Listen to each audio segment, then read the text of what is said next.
What's the status, 3? I'm good, just making the world a better place, that's all.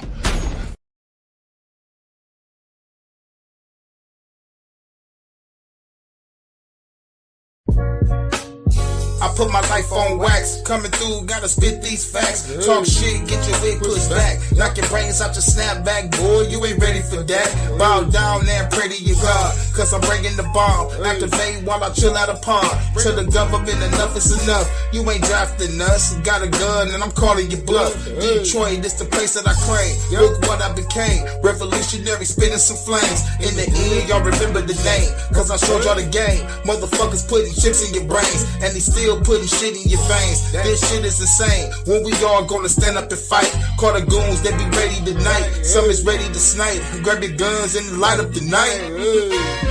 Yo, these are ramble lyrics. I know y'all haters scared to hear it. Fuck it. I'ma keep on spitting while y'all haters keep on tripping. These are ramble lyrics. I know y'all haters scared to hear it. Fuck it. I'ma keep on spitting while y'all haters keep on tripping. These the ramble lyrics, I know y'all haters scared to hear it. Fuck it. I'ma keep on spitting while y'all haters keep on tripping. I put my life on track so I can spit these lethal rhymes on tracks. Hurricane smoking hydro packs. Got goons in the black lack. Everybody loading the strap. About to show the motherfuckers who boss. Run in the facility. Take the fucking hair right off. Dead by dog. Dog can't compare my dog. Create a whole bloody scene. They like, oh my god, fuck the law. About to go and break their jaw. Walk through the mean streets with the safety off. Face me, dog. Bake you like a pastry, dog. Got 'em on the battlefield. Can't chase me off. You're crazy soft, might as well play VR. Cause in the real world, man, your face be off. Case ain't solved, they would never trace your call. Cause we made it to the scene and we blast them all. These some ramble lyrics, I know y'all haters scared to hear it. I'ma keep on spitting while y'all haters keep on tripping. These some ramble lyrics, I know y'all haters scared to hear it. I'ma keep on spitting while y'all haters keep on tripping. These some ramble lyrics, I know y'all haters scared to hear it. Fuck it. And I'ma keep on spitting while y'all haters keep on tripping.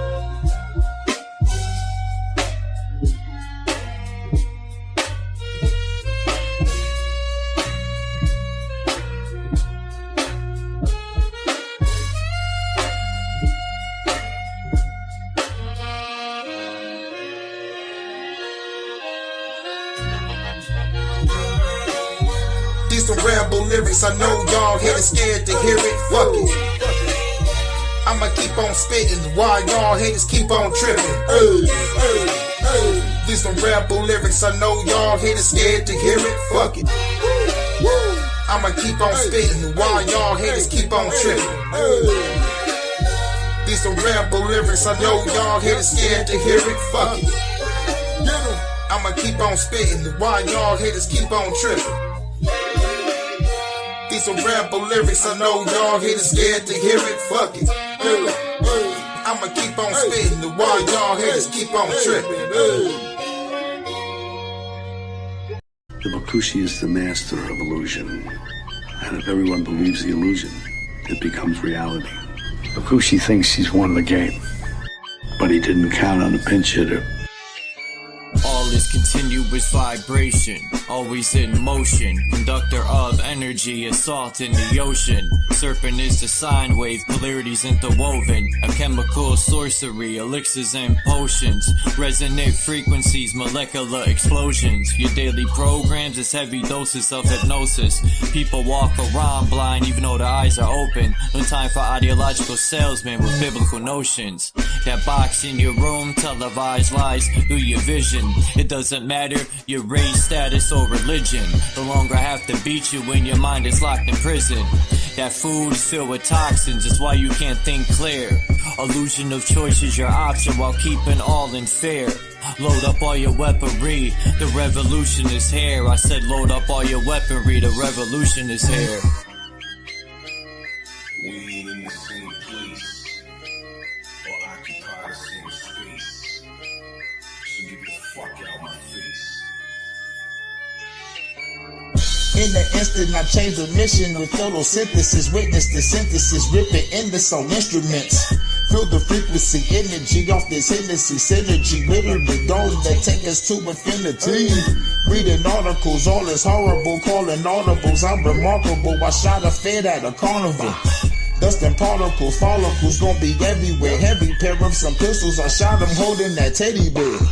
Fuck the system, let's keep it simple, let's raise the temple. Make them triple while you're going to where they all assemble. Not Avengers, I'm the Avenger, I seek the injure. Kept my temper till I stuck the hidden blade up in them. Fuck the ruler, here's what they doing to you. Poison water in the food is what you put into you. I'm the shooter with new maneuvers. Caught back to Ruger, super trooper. He is gonna need a pooper scooper. The revenge of Montezuma. Rockin' my Pumas, uppercut like a Kuma, sending you straight to Luna. Cosmic verses from universes on new excursions, emerging the virgin. I pull the back the iron curtain. War leaders are war eaters, born cheaters, war sneakers, rearrange their core features. Born reaper, hurricane, the sword keeper, form ether, burn all of the mold geezers. Up in government, parliament, bitch, I'm tarnishing arguments, ain't no bargaining, throw a bomb in the audience. I'm the guardian, strange you all in the cardigan, rearrange the universe, I am the artisan. We ain't in the same place or occupy the same space. So get the fuck out my face. As a king, fighting the spirit of Mesa King, vibing to my queen, playing the tambourine, while I'm eating the tangerine. My plasma was replaced with gasoline, got the blood of the Elohim, manifesting through a dream, a shit you never seen. I got the eyes of Medusa and the hands of Wolverine, astral project with my inner being. We locked in the inner ring, hoping the Anunnaki intervene. While the world is under siege, they got an abyss under the sea, living underneath. Lightning struck me standing under a tree while I was crumbling weed, and an angel swooped down, put me under her wing. Now she shields me from my desires the devil brings. Say my name in vain and you will never bleed. Say my name in vain and you will never bleed. The Bakushi is the master of illusion. And if everyone believes the illusion, it becomes reality.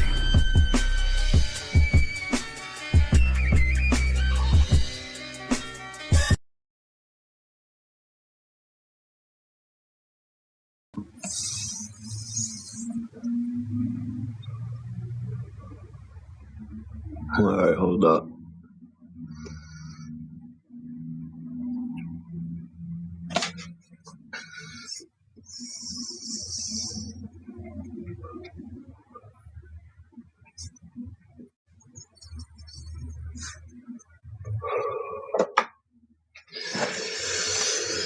Oh, shit.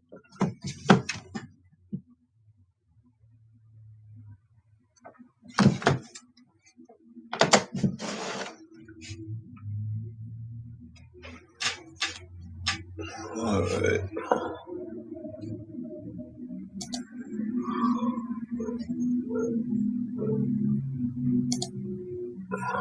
Let's see.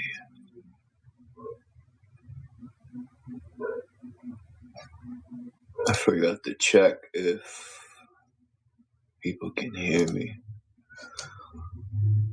with this.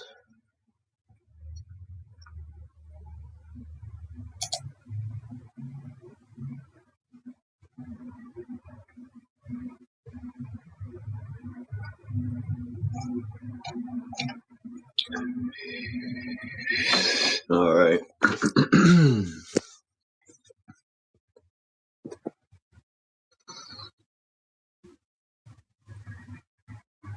What's up, Tommy? Eyes wide shut. That was a cool video. Eyes wide shut. Of your mom, she was dipping that car.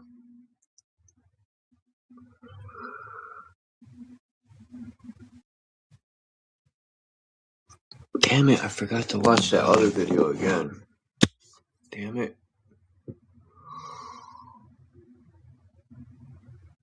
I've been reading this thing called How Television Dims the Mind. It's pretty interesting. But there's this thing that Candy shared about. Let me see if I can find that book on the damn, what was the name of it? Sun, I think it's Sun 300. Let me look real quick on YouTube. I forgot I shared it on my post.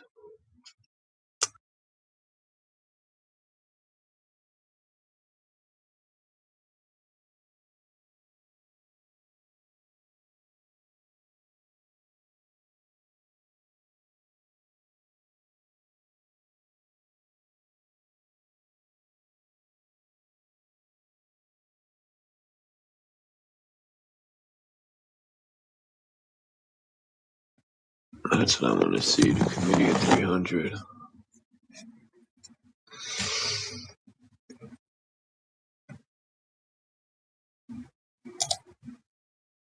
Oh, I hate this shit. I gotta fucking open this.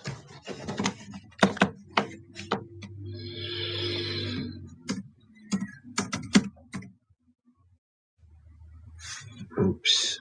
Committee.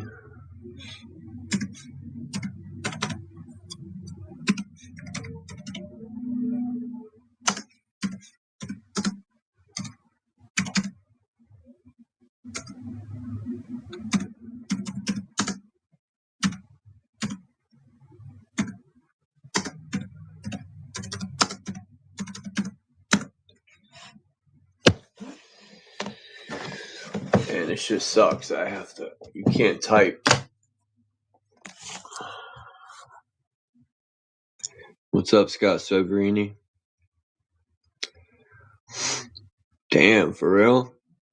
Where's this, Midwest? Do you have a tornado shelter?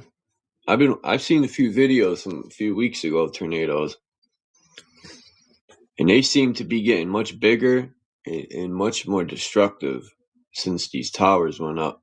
Call me a conspiracy theorist, but yeah, Oklahoma. I think Candy lives out that way, and she said there was tornadoes too.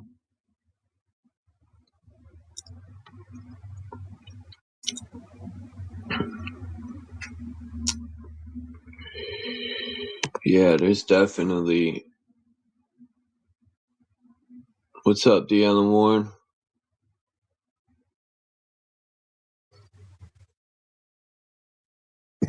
What is it? The lunch break on YouTube. Is it a YouTube channel?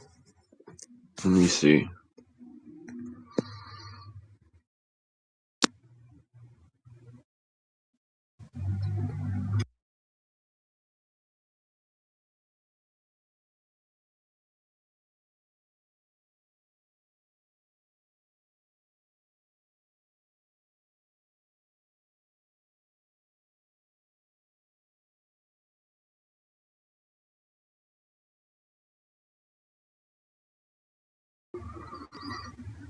The lunch break? Because I just put it in this. Hold on. The lunch break. Here's my lunch break. I hate when this does this, man.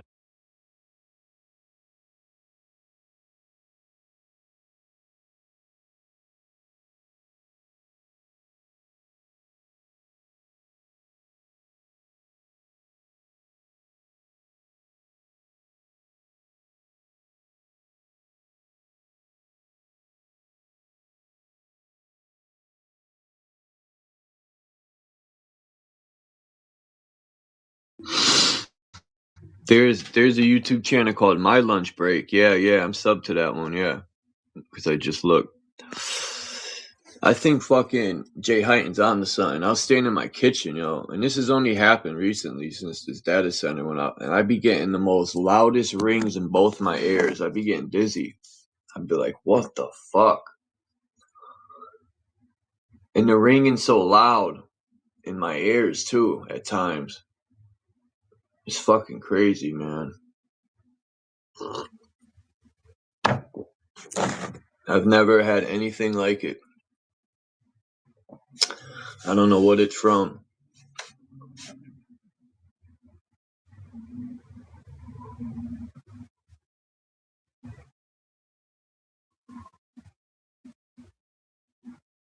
Let's see. Conspirators hierarchy. Get the fuck out of here. The Committee of 300. I wonder if this is the book. Because, in my opinion, in Revelations, is literally the plan. And I wonder how many times Revelations is played out over and over in these resets.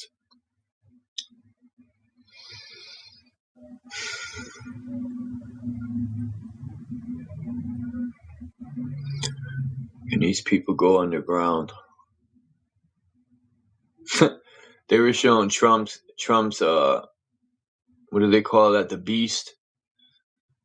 Only a piece of shit needs a car like that. The thing's 8 inches wide or some shit. And it supposedly has his blood in there too. Like, what the fuck? Why would he have blood in there? Let that piece of shit bleed out.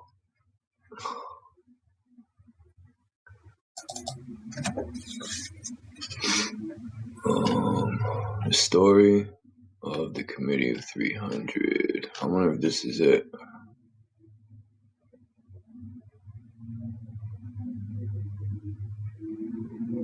In my career as a professional intelligence officer, I had many occasions to access high classified documents.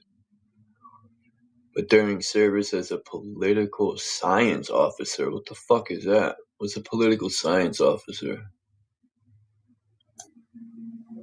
Let's see if I could find out. Let's see if the AI overlord will tell me.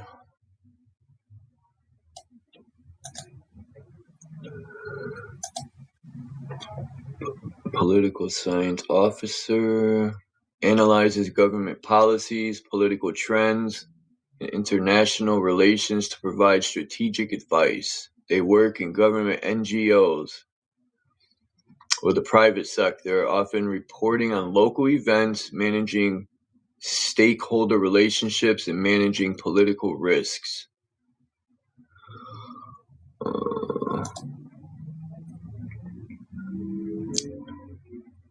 Okay, well, fuck that. Alright, political science in the field in Angola, West Africa. What? I had the opportunity to view a series of top secret classified documents which were usually explicit. What I saw filled me with anger and resentment and launched me on a course from which I have deviated, namely to uncover what power it is that controls and manages the British and United States governments.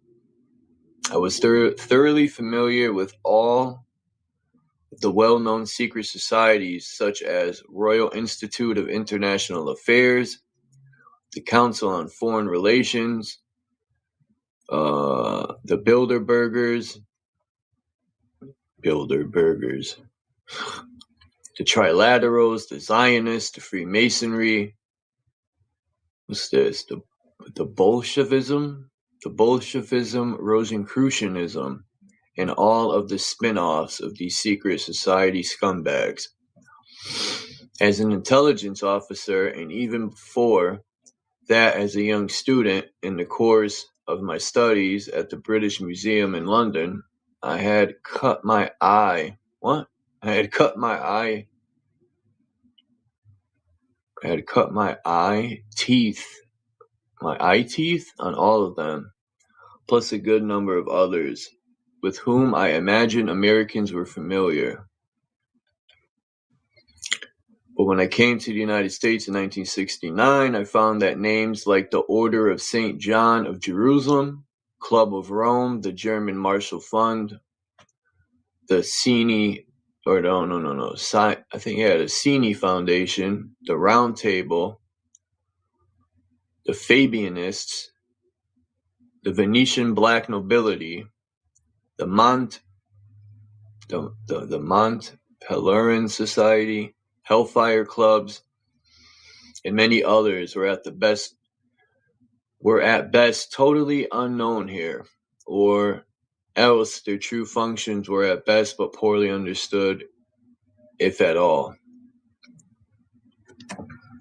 This is interesting already.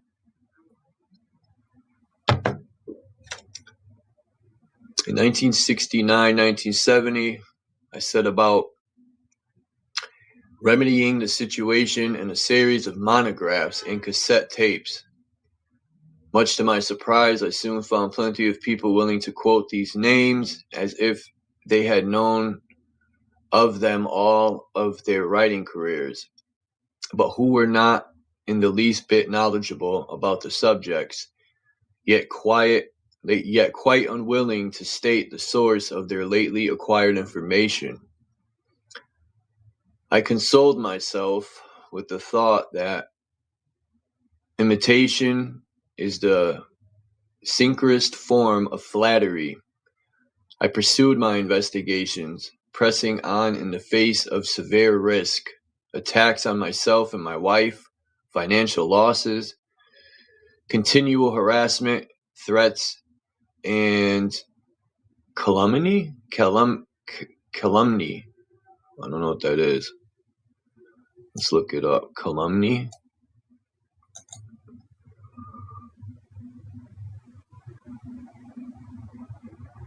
Calumny. Come on. Calumny. Calumny. Calumny. Calumny? The making of false, malicious statements to damage someone's reputation. Often slander. Okay. All part of a careful crafted and orchestrated program to discredit me, run by government agents and informers.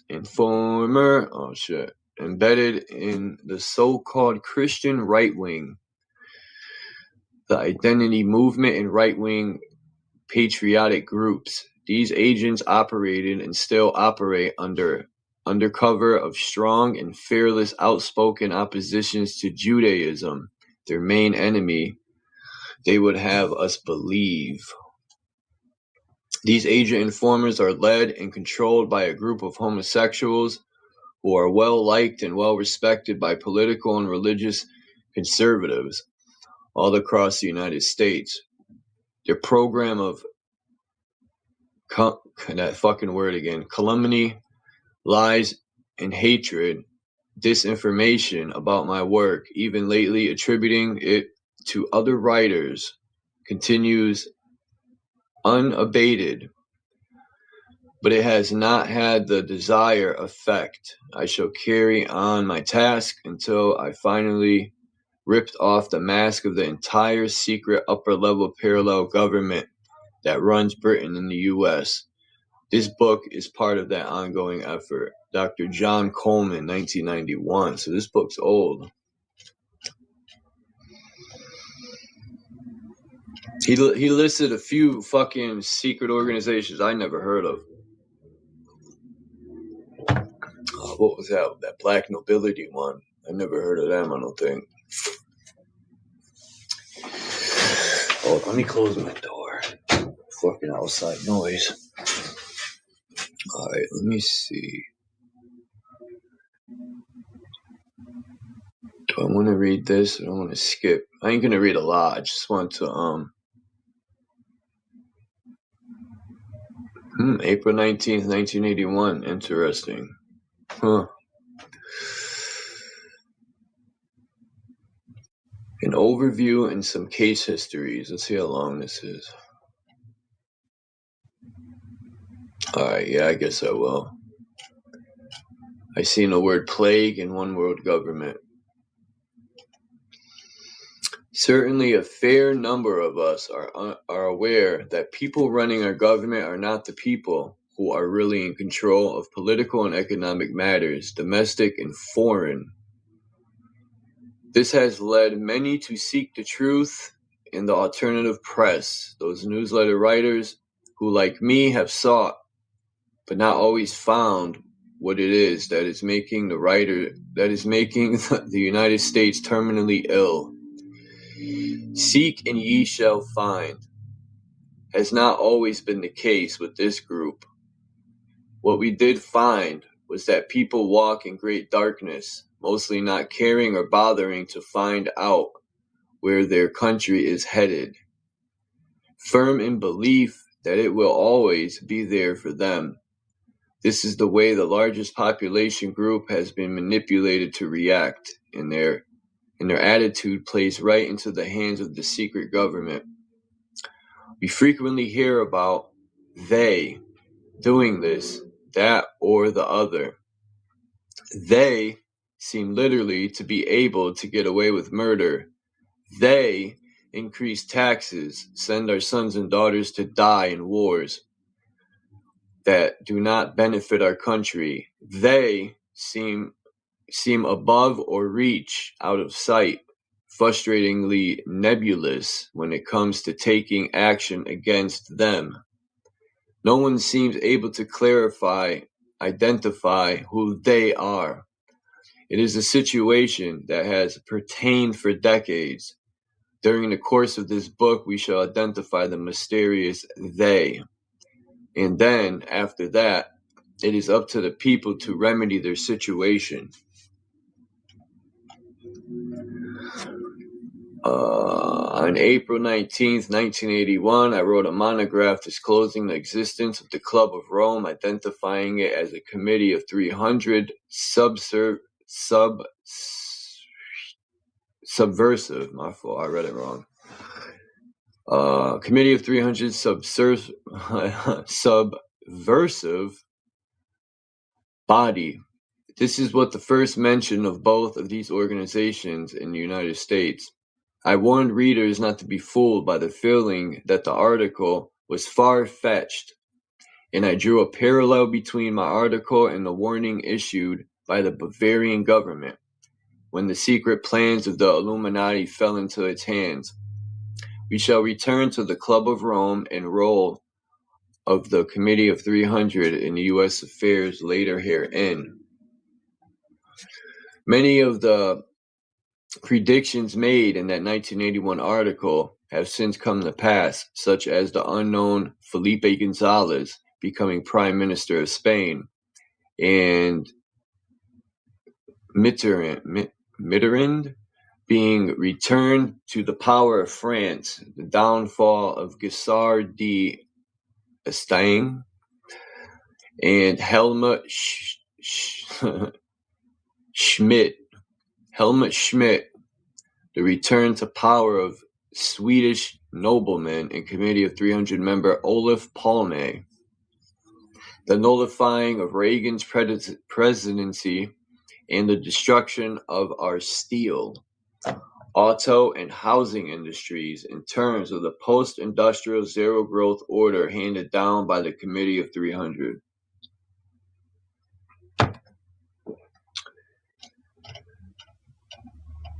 The importance of Palme lies in the use made of him by the Club of Rome to deliver technology to the Soviet Union on the forbidden list of the U.S. Customs, and Palme's worldwide communications network employed to train the spotlight of the phony Iran hostage crisis.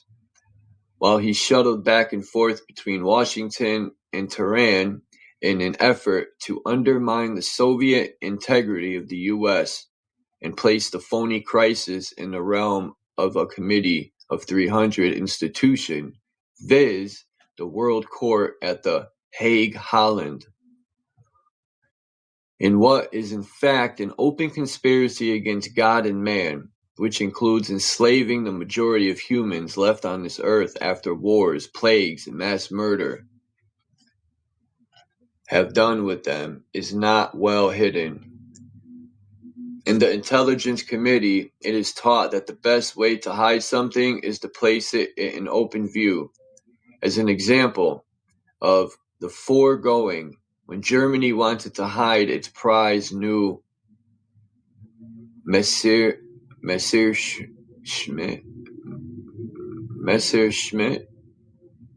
I think that's what it says, the prize their new Messerschmitt fighter plane in 1938.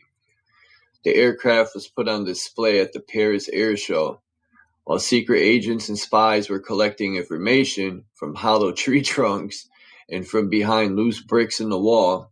The information they saw was staring right in their face. The upper-level parallel secret government does not operate from dank basements and secret underground chambers. It places itself in full view in the White House, Congress, and in number 10 Downing Street in the House of Parliament. It is akin to those weird and supposedly terrifying monster films where the monster appears with distorted features, long hair, and even longer teeth, growling and slavering all over the place. This is distraction. The real monster wears a business suit and drives to work on Capitol Hill in limousines. Facts. These men are in open view. These men are the servants of the one world government, New World Order. Like the rapist who stops to offer his victim a friendly ride, he does not look like the monster he is. If he did, he intended the victim would run off screaming in fright. The same applies to government at all levels. President Bush does not look like a dutiful servant of the upper-level parallel government, but make no mistake about it, he is as much a monster as are those horrors found in the horror movies. Ooh.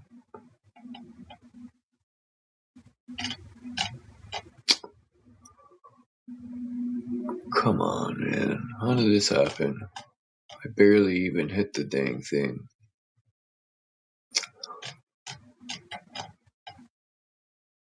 There we go. Stop for a moment and consider how President Bush ordered the brutal slaying of 150,000 Iraqi troops in a convoy of military vehicles carrying white flags on their way back to Iraq under Geneva Convention rules of agreed disengagement and withdrawal. Imagine the horror of the Iraqi troops when, in spite of waving their white flags, they were mowed down by an American aircraft. In another part of the front, 12,000 Iraqi soldiers were buried alive in trenches they occupied. Is that not monstrous in this truest sense of the word? From where did President Bush get his orders to act this monstrous fashion? He got them from the Royal Institute for International Affairs, who received its mandate from the Committee of 300, also known as the Olympians. As we shall see, even the Olympians do not hide their faces. Oftentimes they put a show, which could be likened to the Paris Air Show, even as conspiracy buffs spend their time in fruitless searchings in the wrong places and in the wrong direction. Note how Queen Elizabeth II performs the ceremonial openings in the British Parliament. There in full view is the head of the Committee of 300. Have you ever witnessed the swearing-in ceremony of the United States President? There in full view is another member of the Committee of 300. The problem is only one of perception. Who are the conspirators who serve the mighty all-powerful Committee of 300? The better informed of our citizens are aware that there is a conspiracy and that the conspiracy goes under various names such as the Illuminati, Freemasonry, the Round Table, the Milner Group. To them, the CFR and the Trilaterals represent most of what they do not like in regard to domestic and foreign policy. Some even know that the Round Table has a big input into the United States affairs through the British ambassador in Washington. The problem is that real hard information on the treasonous activities of members of the invisible government is very hard to come by. I quote the profound statement made by the prophet Hosea, which is found in the Christian Bible.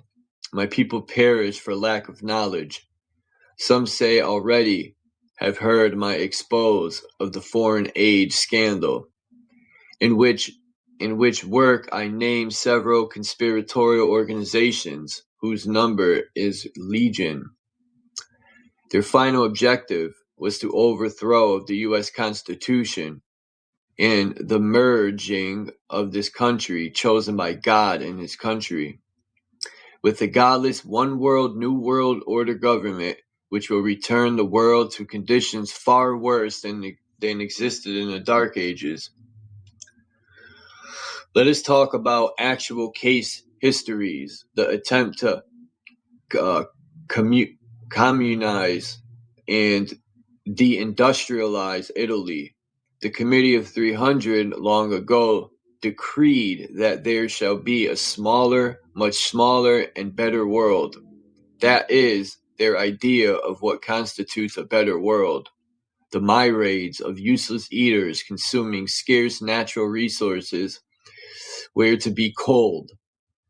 Industrial popula,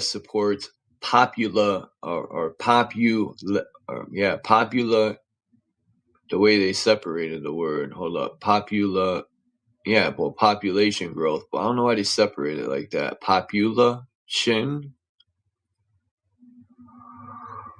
The progress supports population growth. Therefore, the command to multiply and subdue the earth found in Genesis had to be subverted.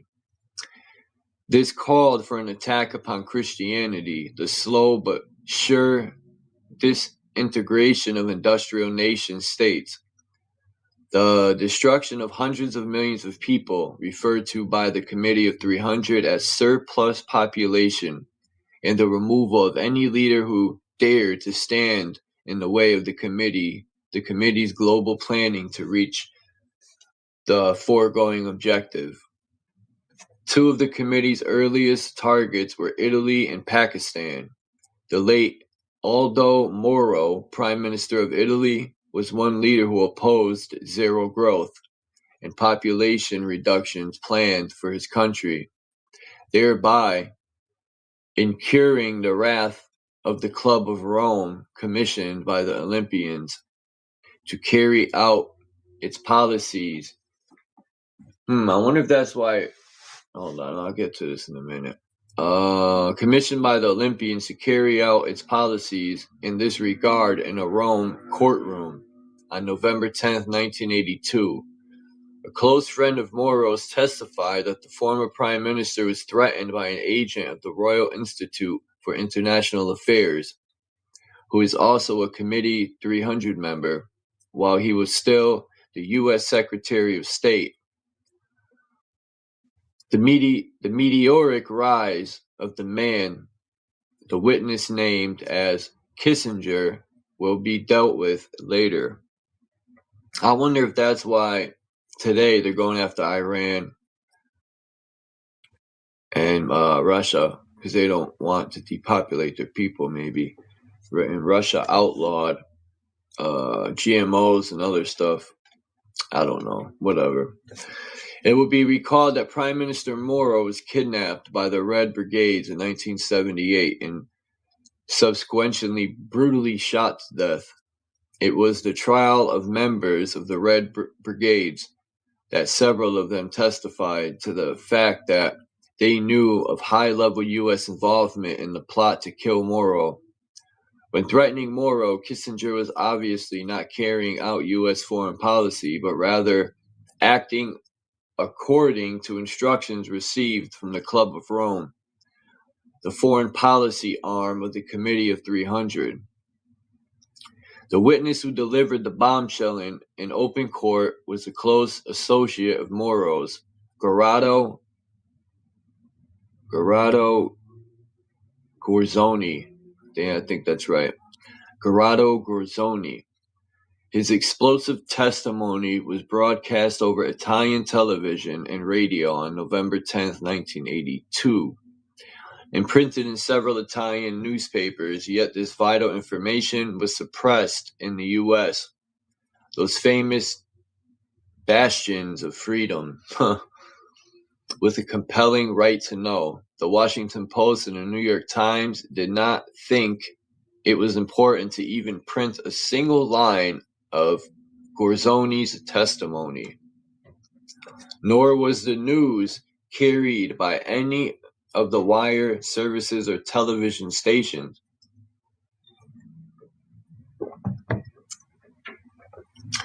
The fact that Italy's Aldo Moro had been a leading politician for decades and who was kidnapped in broad daylight in the spring of 1978, all of his bodyguards butchered in cold blood, was not deemed newsworthy, even though Kissinger stood accused as an accomplice to these crimes, or was the silence because of Kissinger's involvement.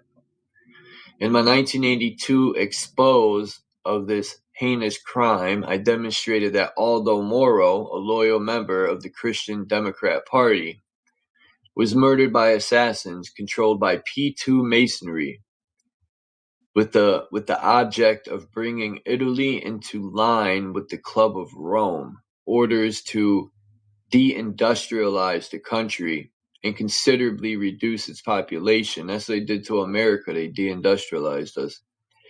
Moro's plans to stabilize Italy through full employment and industrial and political peace would have strengthened Catholic opposition to communism and made the destabilization of the Middle East a prime goal that's much harder. From the foregoing, it becomes clear just how far ahead the conspirators plan. They do not think in terms of 5-year plan. One needs to go back to Weishaupt's statement. I think I said that right. Weishaupt's? Anyway, statement about the early Catholic Church to understand what was involved in the murder of Aldo Moro. Moro's death removed the roadblocks to the plans to destabilize Italy, and as we now know, enabled conspiracy plans for the Middle East to be carried out in the Gulf War 14 years later. I was just thinking that too, and you said it, it's wild. Italy was chosen as a test target by the Committee of 300. Italy is important to the conspirators' plan because it is the closest European country to the Middle East, linked to Middle East economics and politics.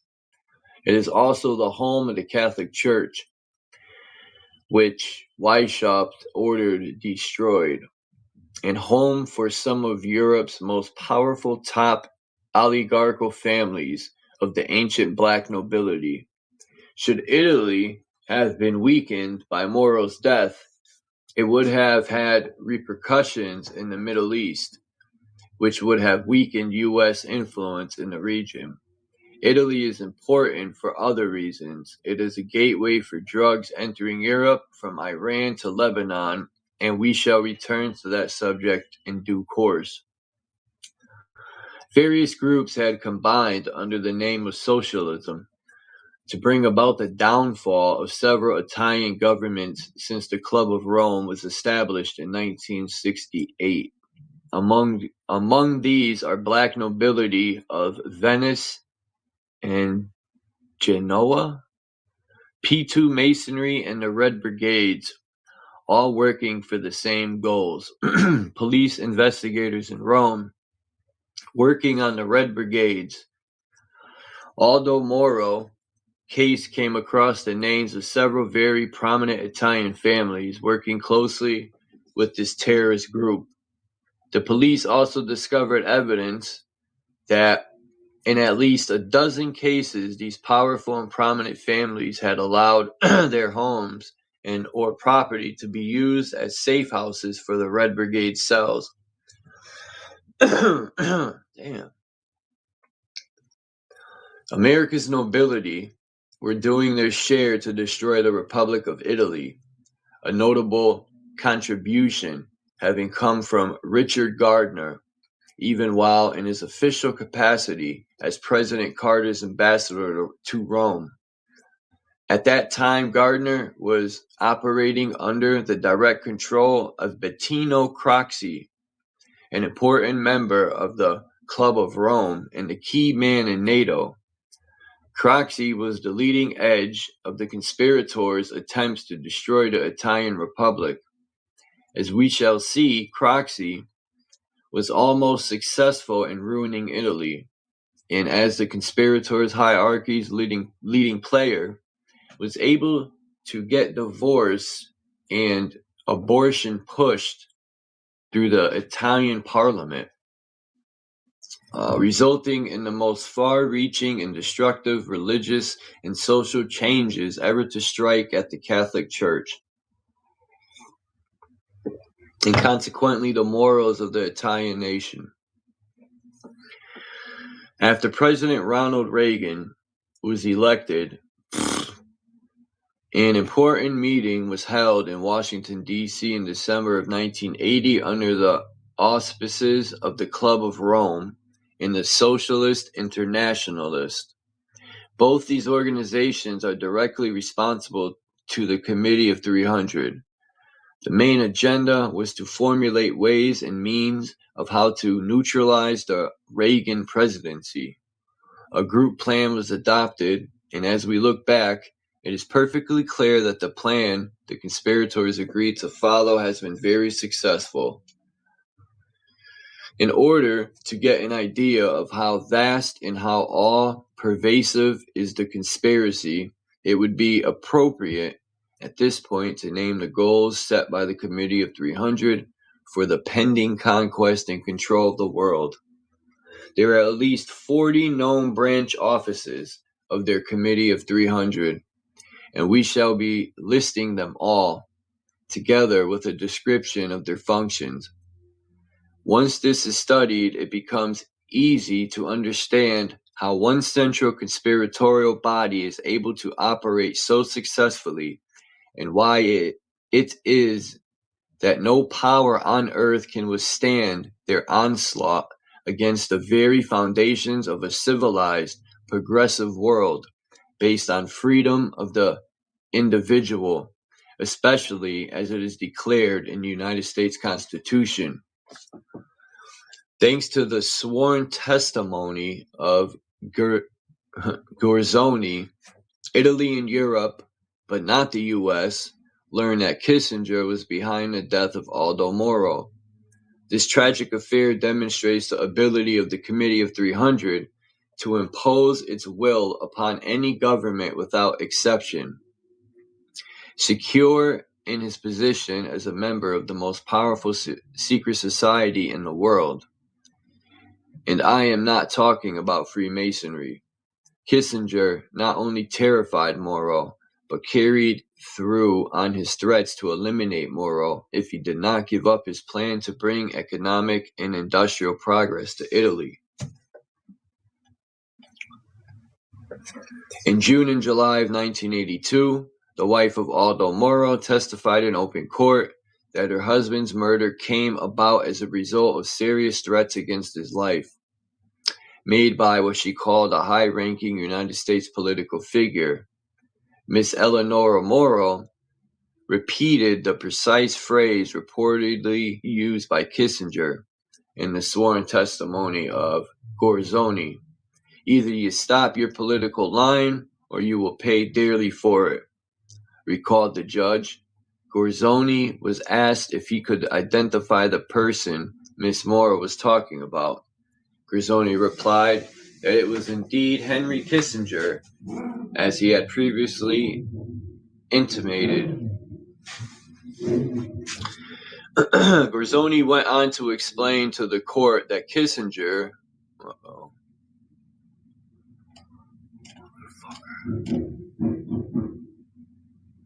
Alright, here we go. Yo, why does he keep doing that? Gorzoni went on to explain to the court that Kissinger had made his threats in Moro's hotel room during the Italian leader's official visit to the U.S.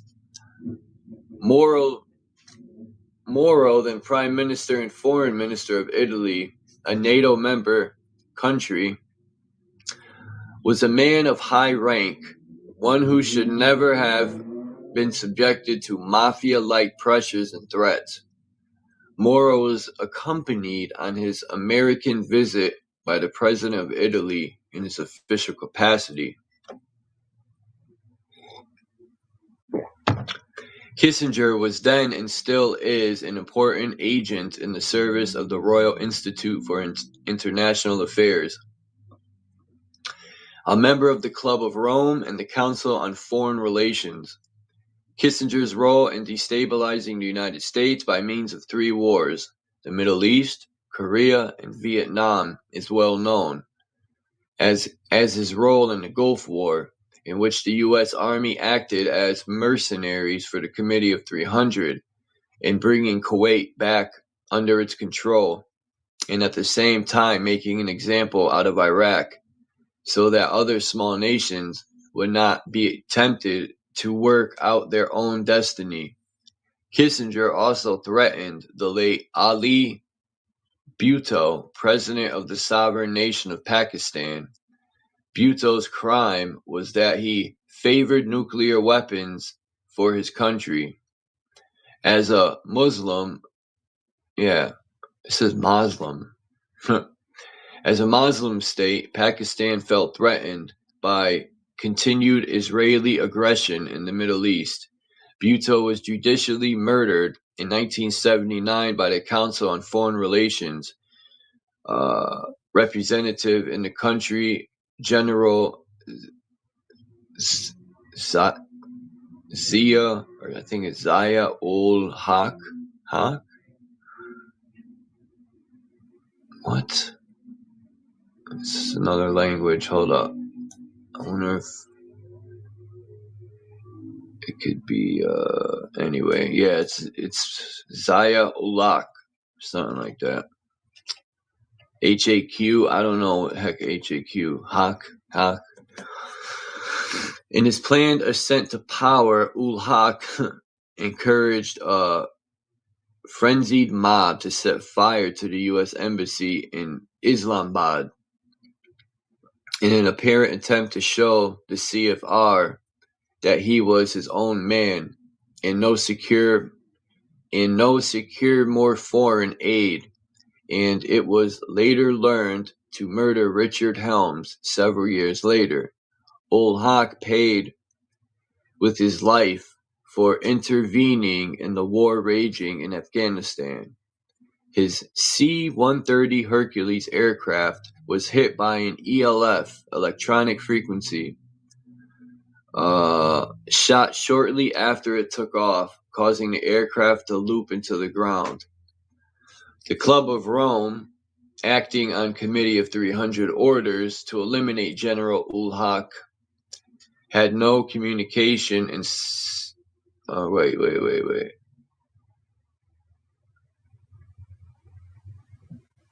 Compunction? What the fuck does that mean? He had no compunction in sacrificing the lives of a number of U.S. servicemen on board the flight, including a U.S. Army Defense Intelligence Agency group headed by Brigadier General Herbert Wassam. General ul Haq had been warned by the Turkish Secret Service not to travel by plane, as he was targeted for a mid-air bombing. With this in mind, ul Haq took the United States team with him as an insurance policy, as he commented to his inner circle advisors. Well, what ul Haq don't know is the U.S. will kill their own people in a heartbeat. Fucking idiot. In my 1989 work, Terror in the Skies, I gave the following account of what happened shortly before ul Haq's C-130 took off from Pakistan military base. A suspicious-looking truck was seen close to the hangar that had housed the C-130. The control tower warned base security, but by the time action was taken, the C-130 was already airborne and the truck had gone. A few minutes later, the plane began looping the loop until it hit the ground and exploded in a ball of fire. There is no explanation for such behavior by the C-130. Excuse me. An aircraft with a marvelously reliable record, and a joint Pakistani-United States Board of Inquiry found no pilot error or mechanical or structural failure. Looping the loop is a recognized trademark of an aircraft hit by an ELF fire.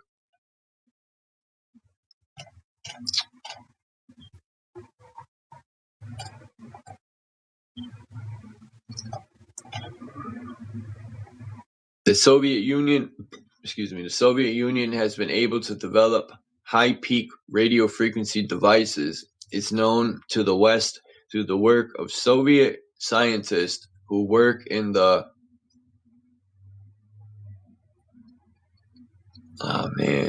Kurchatov, Atomic Energy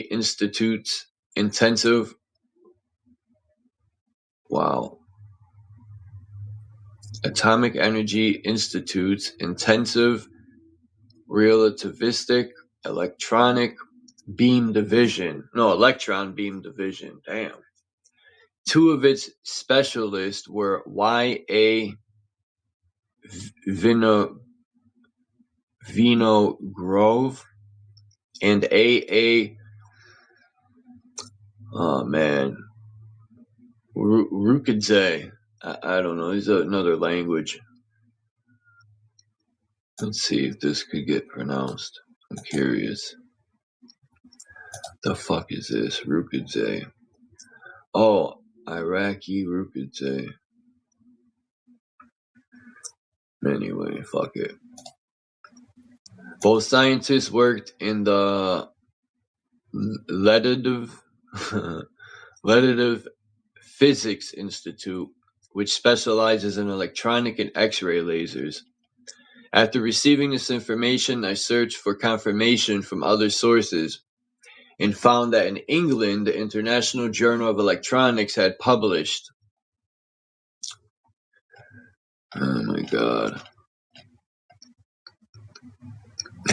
some material which appeared to confirm the information given to me about the method chosen to shoot down General ul-Haq's C-130. In addition, the information was confirmed by two of my intelligence sources. I received some useful information from a Soviet scientific paper on these subjects, published in England under the title Soviet Radio Electronics and Communication Systems. There was no doubt in my mind that General ul-Haq had been murdered. The truck seen near the C-130 hangar undoubtedly carried a mobile ELF device of the type of the Soviet armed forces are known to possess. According to written testimony by Bhutto, smuggled out of the country while he was in prison, Kissinger severely threatened him. I will make a horrible example if you continue with your nation-building policies. Bhutto had fallen afoul of Kissinger and the Club of Rome by calling for a nuclear energy program to bring Pakistan into a modern, industrialized state, which in the eyes of the Committee of 300 was a direct contravention of its orders delivered by Kissinger to the Pakistani government. What Kissinger was doing when he threatened Bhutto was not official U.S. policy, but the policy of the modern-day Illuminati. One needs to have a clear understanding of just why it is that nuclear power is so hated all over the world, and why the fake environmentalist movement, established and financially supported by the Club of Rome, was called upon to wage war on nuclear energy. With nuclear energy generating electricity in cheap and abundant supplies, third world countries would gradually become independent of U.S. foreign aid and begin to assert their sovereignty. Nuclear generated electricity is the key to bring third world countries out of their backward state, a state which the Committee of 300 has ordered to remain in position. And I wouldn't doubt if they helped get them in that position. Less foreign aid means less control of a country's natural resources by the IMF. It was this idea of developing nations taking charge of their destiny that was an anathema to the Club of Rome and its ruling committee of 300. We have seen opposition to nuclear power in the United States successfully used to block industrial development in conformity with the club's POS Industrial Zero Growth Plan. Dependence upon U.S. foreign aid actually keeps foreign countries in servitude to the Council of the Foreign Relations. The people of the recipient countries receive very little of the money, as it usually ends up in the pockets of government leaders who allow the natural raw material assets of the country to be savagely stripped by the IMF. Mugabe of Zimbabwe, formerly Rhodesia, is a good example of how raw material assets, in this case high-grade chrome ore, is controlled through foreign aid. Lonrho, the giant conglomerate run by Angus Ogilvy, an important member of the Committee of 300 on behalf of his cousin Queen Elizabeth II, now has total control of this valuable resource while the people of the country sink ever deeper into poverty and misery, notwithstanding a handout of in excess of $300 million from the United States. Motherfucker.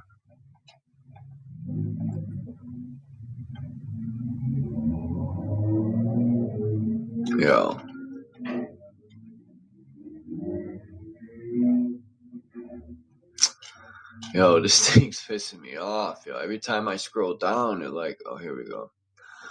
Lonrho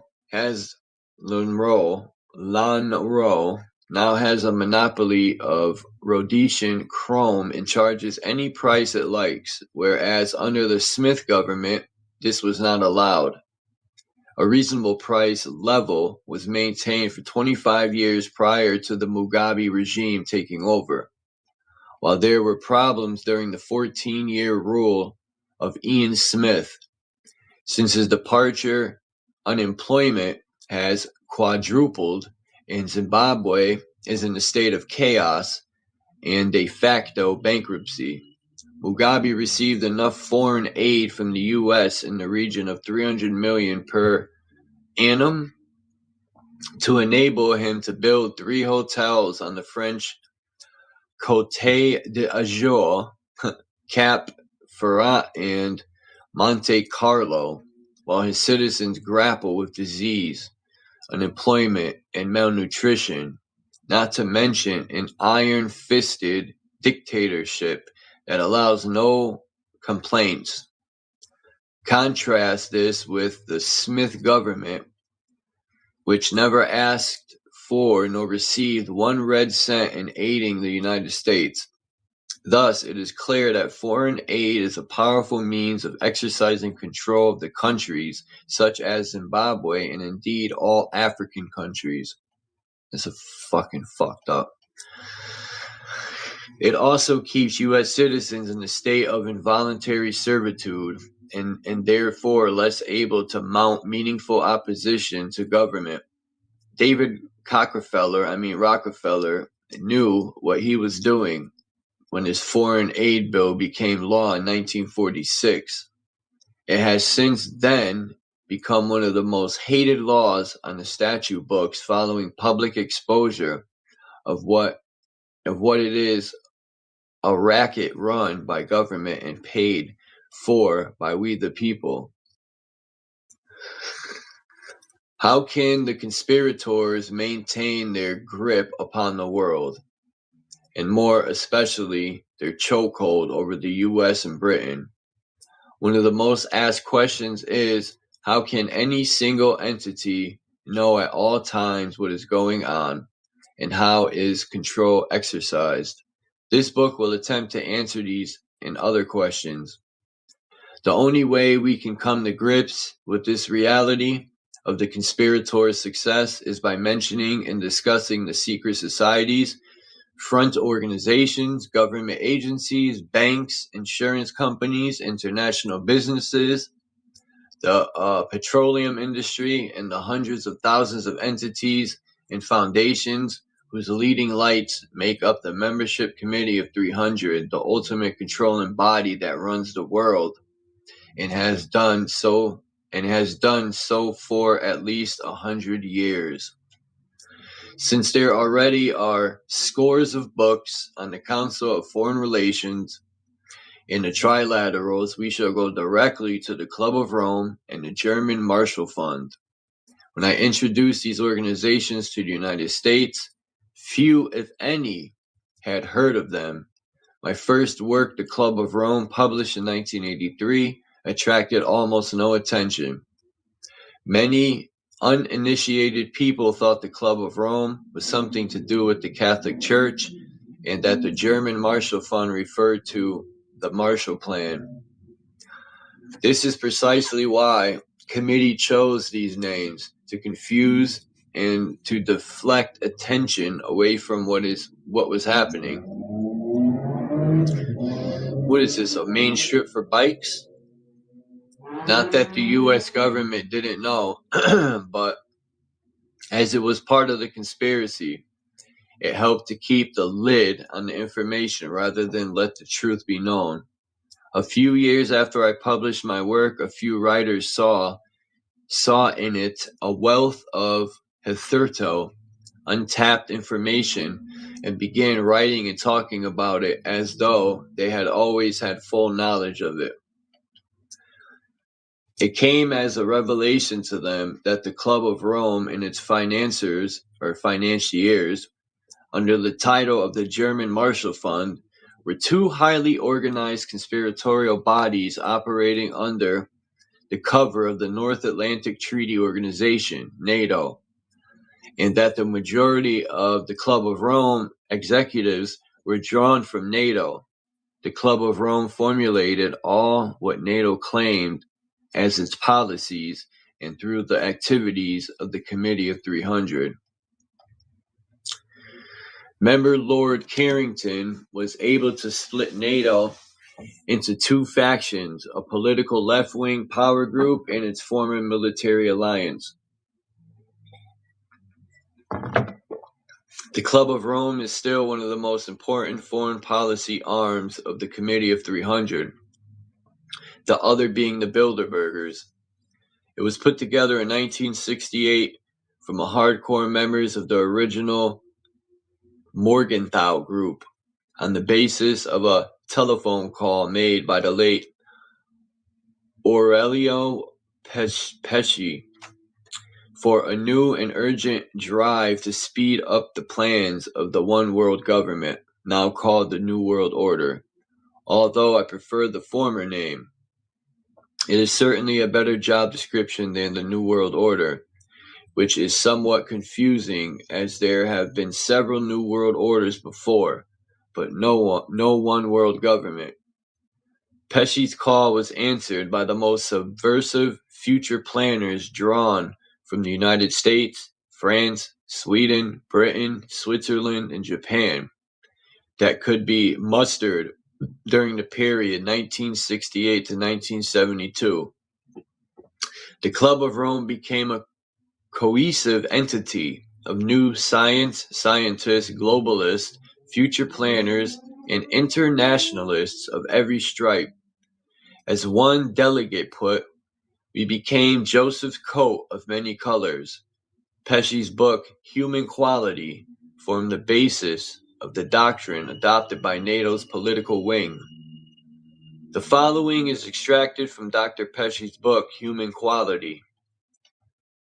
Quote, for the first time since the first millennium was approached in Christendom, large masses of people are really in suspense about the impending advent of something unknown which could change their collective fate entirely.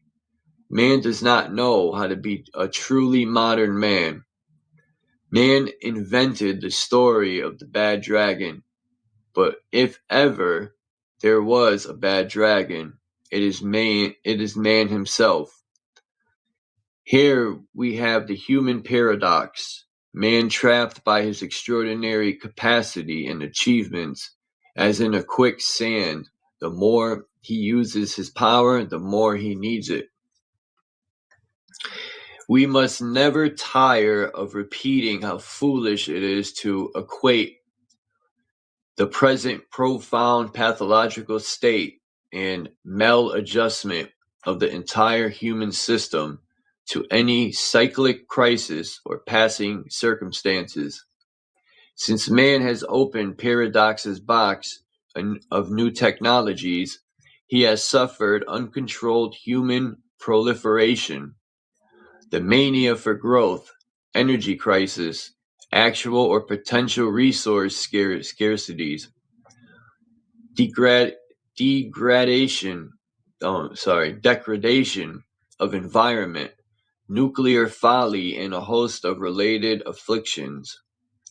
This is identical to the program adopted by the much later fake environmentalist movements spawned by the same Club of Rome to blunt and turn back industrial development.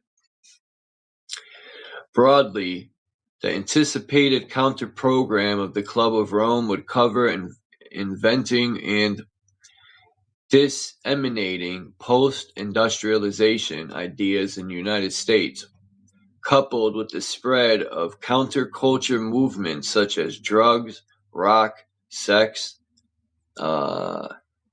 hedonism, Satanism, witchcraft, and environmentalism. Tavistock Institute, Stanford Research Institute, and the Institute for Social Relations, in fact, the entire wide spectrum of research organizations in applied social psychiatry either had delegates on the board of the Club of Rome or acted as advisors and played a guiding role in NATO's attempt to adopt the Aquarian conspiracy. Man, I thought this was almost over. The name New World Order is seen as something developed as a consequence of the Gulf War in 1991, whereas the one world government is recognized as being centuries old. The New World Order is not new. It has been around and developing under one or another guise for a very long time, but it is perceived as a development of the future, which is not the case. The New World Order is past and present. That is why I said earlier that the term one world government is or ought to be preferred. Aurelio Pesci, I think I said that right, once confided in his close friend Alexander Haig that he felt like Adam Weishaupt reincarnated. Pesci had much of Weishaupt's brilliant ability to organize and control the Illuminati of today, and this showed through Pesci's control of NATO and formulating its policies on a global scale. Pesci headed the Atlantic Institute's Economic Council for 3 decades, while he was the chief executive officer for Giovanni Agnelli's Fiat Motor Company. Agnelli, a member of an ancient Italian black nobility family of the same name, is one of the most important members of the Committee of 300. He played a leading role in the development projects of the Soviet Union. The Club of Rome is a conspiratorial umbrella organization, a marriage between Anglo-American financiers and the old black nobility families of Europe, particularly the so-called nobility of London, Venice, and Genoa. The key to the successful control of the world is their ability to create and manage savage economic recessions and eventually depressions. The Committee of 300 looks to social convulsions on a global scale, followed by depressions, as a softening up technique for bigger things to come, as its principal method of creating masses of people all over the world who will become its welfare recipients of the future. The committee appears to base much of its important decisions affecting mankind on the philosophy of Polish aristocrat Felix Dzerniński, who regarded mankind as being slightly above the level of cattle. As a close friend of British intelligence agent Sidney Riley, Riley was actually Dzerniński's controller during the Bolshevik Revolution's formative years. He often confided in Riley's during his drinking bouts. Dzerniński was, of course, the beast who ran the Red Terror apparatus.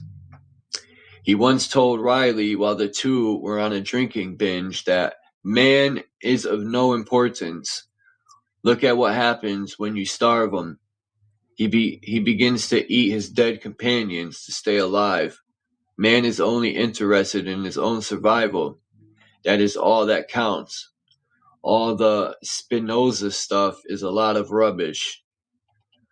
The Club of Rome had its own private intelligence agency and also borrows from David Rockefeller's Interpol. Every U.S. intelligence agency cooperates very closely with it, as does the KGB and the Mossad. The only agency that remained beyond its reach was the East German Intelligence Service, the Stasi. The Club of Rome also had its own highly organized political and economic agencies. It was they who told President Reagan to retain the service of Paul Volcker, yet another important committee of 300 members. Volcker stayed on as Federal Reserve Board chairman, notwithstanding the faithful promise of candidate Reagan that he would dismiss him as soon as Reagan, was elected. The Club of Rome, after playing a key role in the Cuban Missile Crisis, attempted to sell its crisis management, the forerunner of FEMA, program to President Kennedy. Several Tavistock scientists went to see the president to explain what it meant, but the president rejected the advice they gave. The same year Kennedy was murdered, Tavistock was back in Washington to talk with NASA. This time, the talks were successful. Tavistock was given a contract by NASA to evaluate the effect of its coming space program on American public opinion. The contract was farmed to the Stanford Research Institute and the Rand Corporation. Much of the material produced by Tavistock, Stanford, and Rand never saw the light of day and remains sealed until now. Several Senate oversight committees and subcommittees I approached to obtain information told me they had never heard of it, nor did they have the slightest idea where I might find what I was seeking. Such is the power and prestige of the Committee of 300. In 1966, I advised my intelligence colleagues to approach Dr. Anatol Rappaport, who had written a treatise in which the administration was said to be interested. It was paper intended to bring an end to NASA's space program, which Rappaport said had outlived its usefulness. Rappaport was quite happy to give me a copy of his paper, which, without going into fine detail, basically claimed that NASA's space program should be scrapped. NASA has too many scientists who were exerting a bad influence on America because they were always eager to lecture schools and universities' audience on how rocketry worked. From construction to propulsion, Rappaport claimed that this would produce a generation of adults who would decide to become space scientists, only to find themselves redundant, as no one would need their services by the year 2000. No sooner had Rappaport's profiling report on NASA been presented to NATO by the Club of Rome. They and the Committee of 300 demanded action. NATO Club of Rome officials charged with urgent anti-NASA action were Harlan Cleveland, Joseph Slater, Claiborne K. Pell, Walter J. Levy, George McGee, William Watts, Robert Strauss Hupe, or whatever, U.S. Ambassador to NATO, and Donald Lesh. In May 1967, a meeting was organized by the Scientific and Technological Committee of the North Atlantic Assembly and the Foreign Policy Research Institute. It was called Conference on Transatlantic Imbalance and Collaboration, and it was held at Queen Elizabeth's Palladio property in Duval, France, or Deauville. Man, this thing don't end. The basic purpose and intent of the conference at Deauville was to end U.S. technological and industrial progress. Out of the conference came 2 books, one of which mentioned herein Brzezinski's Technocratic Era. The other was written by conference chairman Aurelio Pesce, entitled The Chasm Ahead.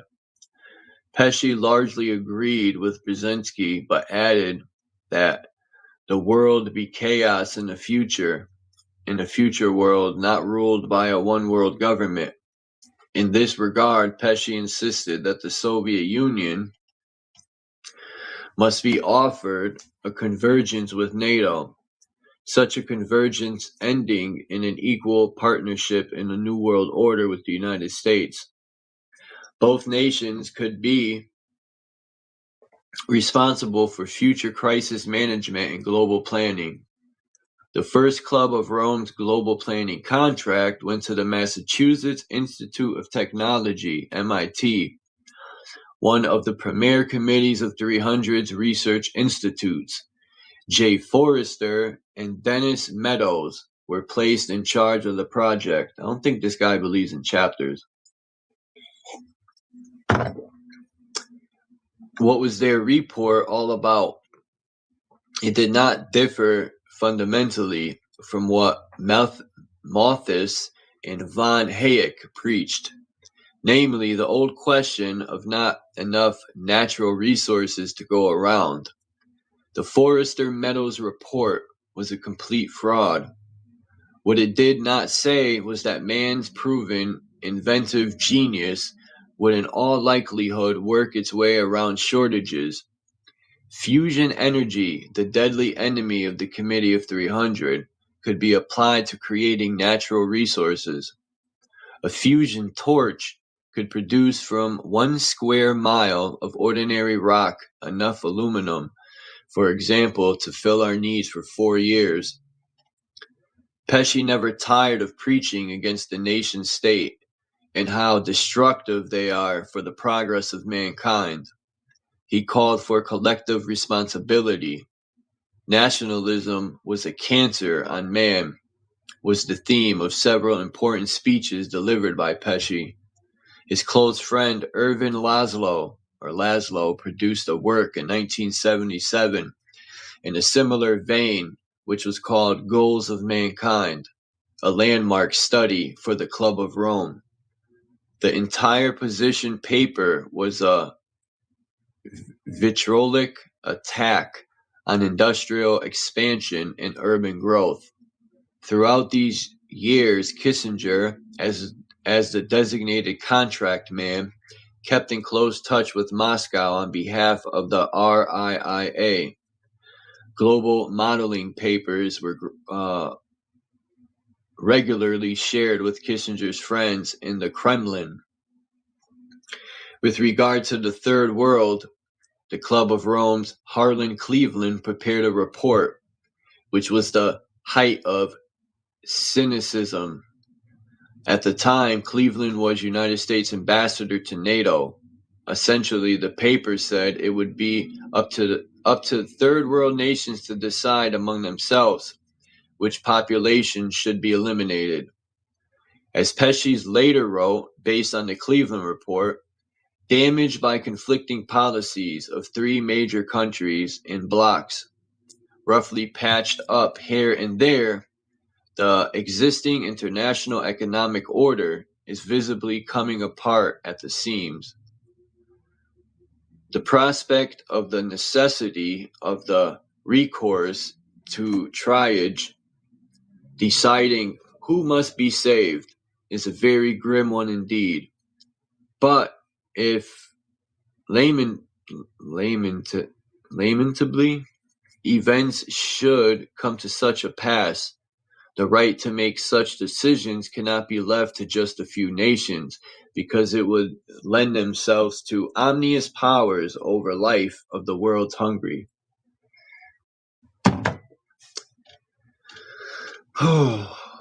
If this is found to the committee policy of deliberately starving African nations to death, as evidenced in the sub-Sahara nations, this was cynicism at its worst, because the Committee of 300 had already abrogated the decisions of life and death unto itself, and Pesce knew it.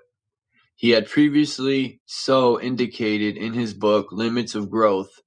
Pesce completely dismissed industrial and agricultural progress, and in its place demanded that the world come under one coordinating council, to wit, the Club of Rome and his NATO institutions in a one world government.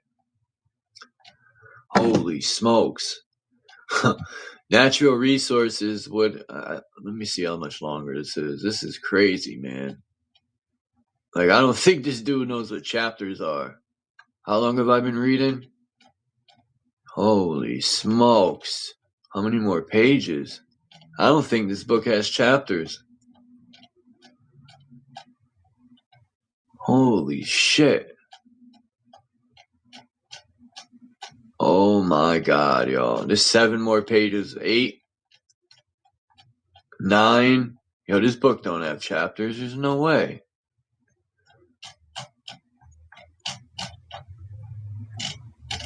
Oh my. How long have I been reading? An hour and a half? Now, where did I leave off? Yeah, I gotta stop here. Yo, this is crazy.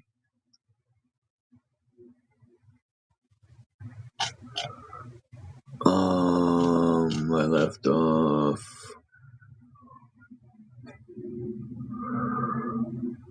I think I left off right here. Nope. One more up. Nope. Nope. Nope. Yo. Alright, here we are. I left off right here. Natural resources. Alright, what page is this? Oh, I'm only on page 16, and I felt like I've been reading longer than that.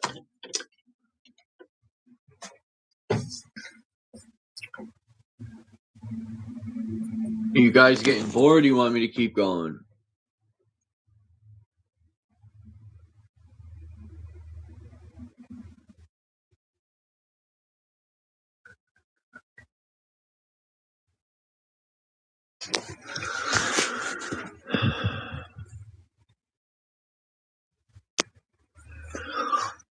I guess I'll end it here then.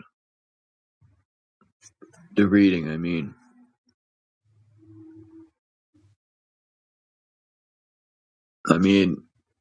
I thought it was more than 15 pages. God, these are some big pages then. An hour and a half I've been reading. I'll say an hour and 20 minutes, or less than that, an hour and 15 minutes, because I played music and stuff, so still, a little over an hour I've been reading.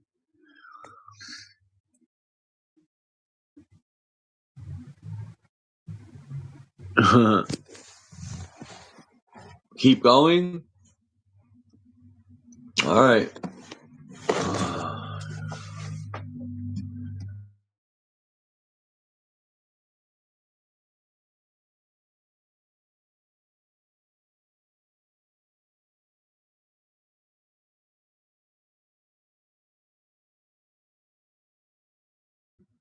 Yeah, there has to be chapters in this book. It's probably only like 8 more pages. It just felt like I've been reading forever.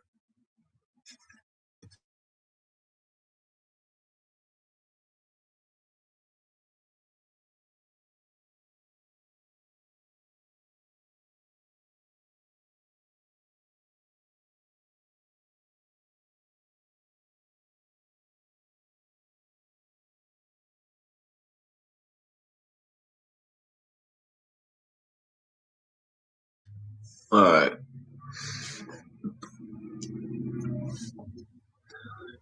It says natural resources would have to be allocated under the auspices of global planning.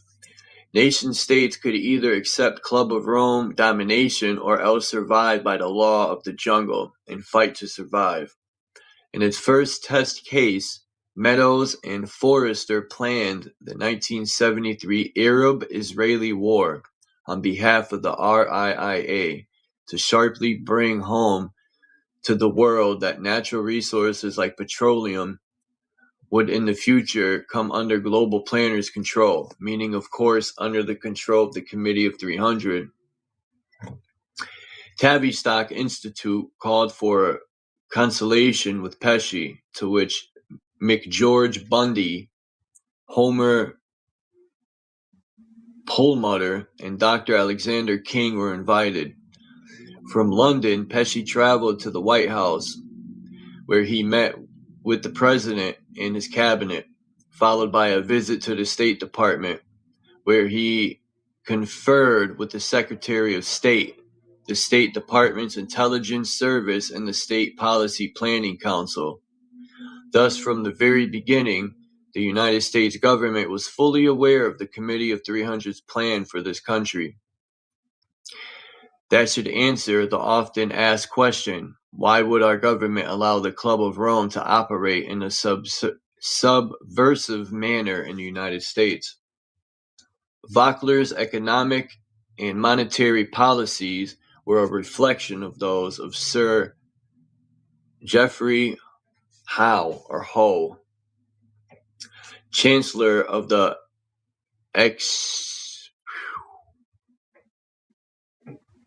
Exchequer, and member of the Committee of 300. This serves to illustrate how Britain has controlled the United States, beginning from soon after the War of 1812, and continues to exercise control over this country through the policies of the Committee of 300. What are the goals of the secret elite group? The inheritors of Illuminism, Moriah conquering wind, the cult of Dionysius, the cult of Isis, Catharism, Bogomalism, I think that's how you say that, Bogomalism. This elite group that also calls itself the Olympians, they truly believe they are equal in power and in stature to the legendary gods of Olympus, who have, like Lucifer, their god, set themselves above our true God, whoever that might be. Obviously believe they have been charged with implementing the following by divine right. 1. A world government, new world order, with a unified church and monetary system under their direction. Not many people are aware that the one world government began setting up its church in the 1920s and 1930s, for they realized the need for a religious belief inherent in mankind to have an outlet, and therefore set up a church body to channel that belief in the direction they desired. 2. The utter destruction of all national identity and national pride. 3. The destruction of religion, and more especially the Christian religion, with the one exception, their own creation mentioned above. 4. Control of each and every person through means of mind control and what Brzezinski called tectronics, which would create human-like robots in a system of terror beside which Felix Dzerzhinsky's Red Terror will look like children's at play. 5. An end to all industrialization and the production of nuclear-generated electric power in what they call the post-industrial zero-growth society. Exempted are the computer and service industries. United States industries that remain will be exported to countries such as Mexico. Wow. This dude's on point. Where abundant slave labor is available. Unemployables in the wake of industrial destruction will either become opium, heroin, or cocaine addicts, or become statistics in the elimination process we know today as Global 2000. Wow. 6. Legalization of drugs and pornography. 7. Depopulation of large cities. Now, I swear all these loud vehicles just always come by my crib, man. What's up with that? 7. Depopulation of large cities, according... Now it's a loud plane. Are you kidding me? 7. Depopulation of large cities, according to the trial run carried out by the Pol Pot regime in Cambodia. It is interesting to note that the Pol Pot's genocidal plans were drawn up here in the United States by one of the Club of Rome's research foundations. It is also interesting that the committee is presently seeking to reinstate the Pol Pot butchers in Cambodia. 8. Suppression of all scientific development except for those deemed beneficial by the committee. Especially targeted is nuclear energy for peaceful purposes. Particularly hated are the fusion experiments presently being scorned and ridiculed by the committees and its jackals of the press. Development of the fusion torch would blow the committee's conception of limited natural resources right out of the window. A fusion torch properly used could create unlimited, untapped natural resources from the most ordinary substance. Fusion torch uses are legion and would benefit mankind in a manner which is as yet not even remotely comprehended by the public. 9. Caused by means of limited wars in the advanced countries and by means of starvation and disease in third world countries. The death of 3 billion people by the year 2000. People they call useless eaters. The Committee of 300 commissioned Cyrus Vance to write a paper on the subject of how best to bring about such genocide. The paper was produced under the title The Global 2000 Report and was accepted and approved for action by President Carter. For and behalf of the U.S. government and acceptance by Edwin Muskie, then Secretary of State. Under the terms of the Global 2000 report, the population of the United States is to be reduced by 100 million by the year 2050. 10. To weaken the moral fiber of the nation and to demoralize workers in the labor class by creating mass unemployment. As jobs dwindle due to the post-industrial zero growth policies introduced by the Club of Rome, demoralized and discouraged workers will resort to alcohol and drugs. The youth of the land will be encouraged by means of rock music and drugs to rebel against the status quo, thus undermining and eventually destroying the family unit. In this regard, the Committee of 300 commissioned Tavistock Institute to prepare a blueprint as to how this could be achieved. Tavistock directed Stanford Research to undertake the work under the direction of Professor Willis Harman. This work later became known as the Aquarian Conspiracy. 11. To keep people everywhere from deciding their own destinies by means of one created crisis after another, and then managing such crises. This will confuse and demoralize the population to an extent where faced with too many choices, apathy on a massive scale will result. In the case of the United States, an energy for crisis management is already in place. It is called the Federal Emergency Management Agency, FEMA, whose existence I first disclosed in 1980. There will be more on FEMA as we proceed. 12.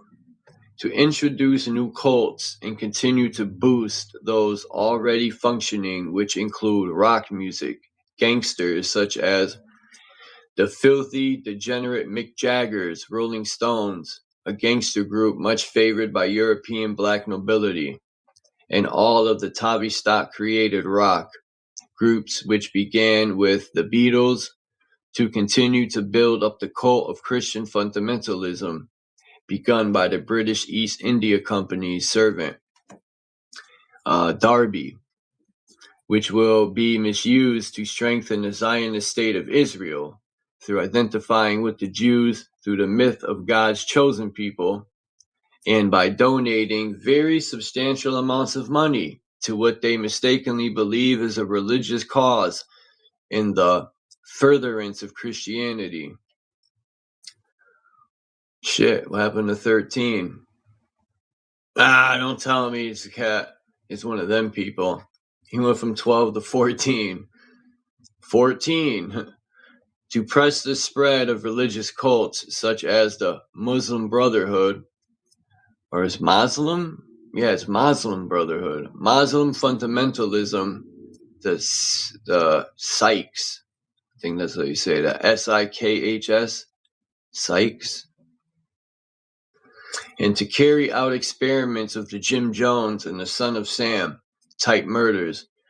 It is worth noting that the late Ayatollah Khomeini was a creation of British Intelligence Military Intelligence Division 6, commonly known as M16, as I reported in my 1985 work, What Really Happened in Iran. Well, that reminds me of how the U.S. created Osama. 15. To export religious liberation ideas around the world, so to undermine all existing religions, but more especially the Christian religion.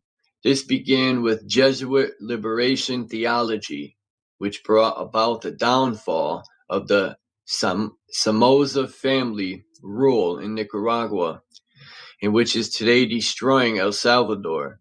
Now 25 years into a civil war, Costa Rica and Honduras. One very active entity engaged in so-called liberation theology is the communist-oriented Mary Knoll Mission. This accounts for the extensive media attention to the murder of 4 of Mary Knoll's so-called nuns in El Salvador a few years ago. The foreign nuns were communist subversive agents, and their activities were widely documented by the government of El Salvador. The United States press and news media refused to give any space or coverage to the mass of documentation and possession of the Salvadorian government. Documentation which proves that the Mary Knoll mission nuns were doing in the country. What? Wait, proves that the Mary Knoll mission nuns were doing. Anyway, Mary Knoll is in service in many countries and played a leading role in bringing communism to Rhodesia, Mozambique, Angola, and South Africa. I think I said that right. Mozambique, Rhodesia. 16. To cause a total collapse of the world's economies and engender total political chaos. 17. To take control of all foreign and domestic policies of the United States. 18. To give the fullest support to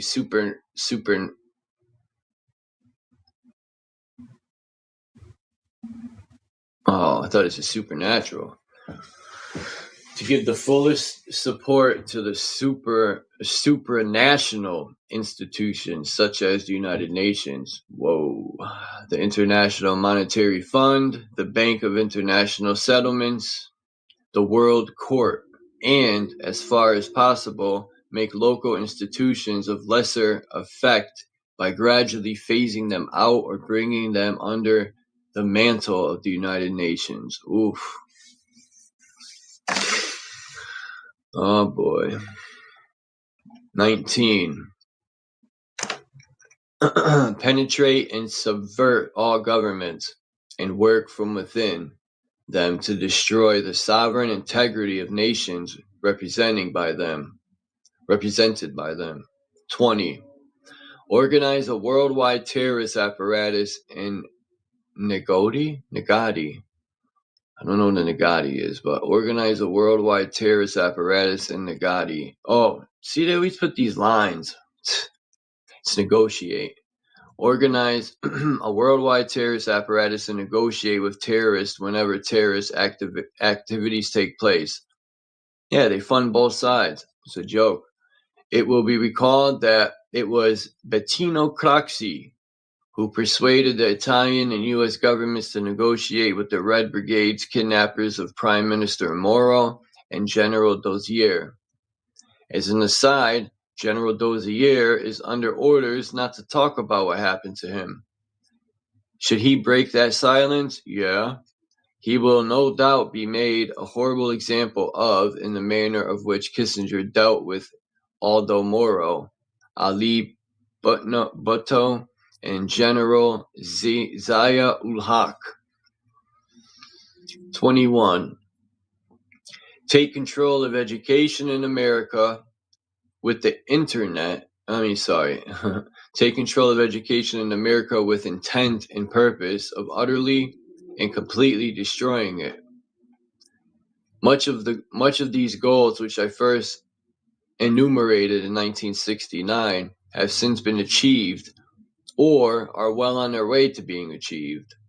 Of special interest in the Committee of 300 program is the core of their economic policy, which is largely based on the teachings of Malthus, the son of an English country person who was pushed to prominence by the British East India Company, upon which the Committee of 300 is modeled. Malthus maintained that man's progress is tied to the Earth's natural ability to support a given number of people, beyond which point Earth's limited resources would rapidly be depleted. Once these natural resources have been consumed, it would be impossible to replace them. Well, how does he know this?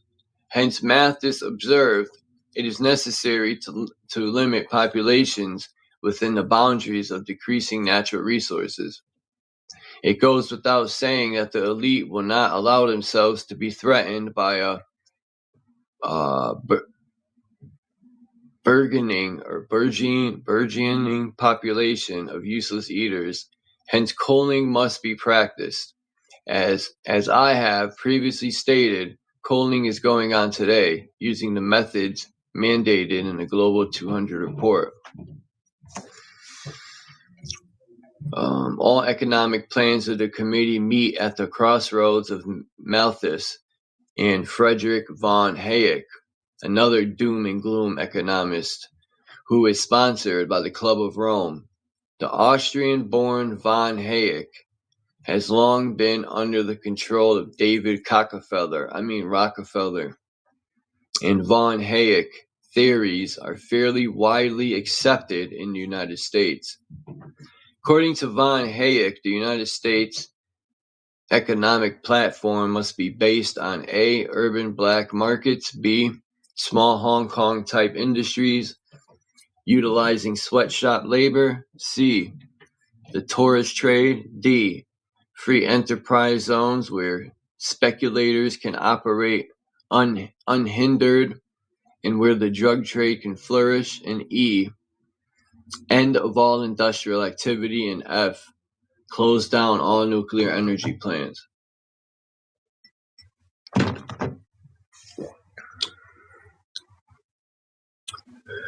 Von Hayek's ideas dove. Why do they do this, man? The way they separate words sometimes, they don't have to. Von Hayek's ideas dovetail, perfectly with those of the Club of Rome, which is perhaps why he's so well promoted in right-wing circles in the country. The mantle of von Hayek is being passed to a new, younger economist, Jeffrey Sachs, S-A-C-H-S, Sachs, or Sucks. He sucks, for real.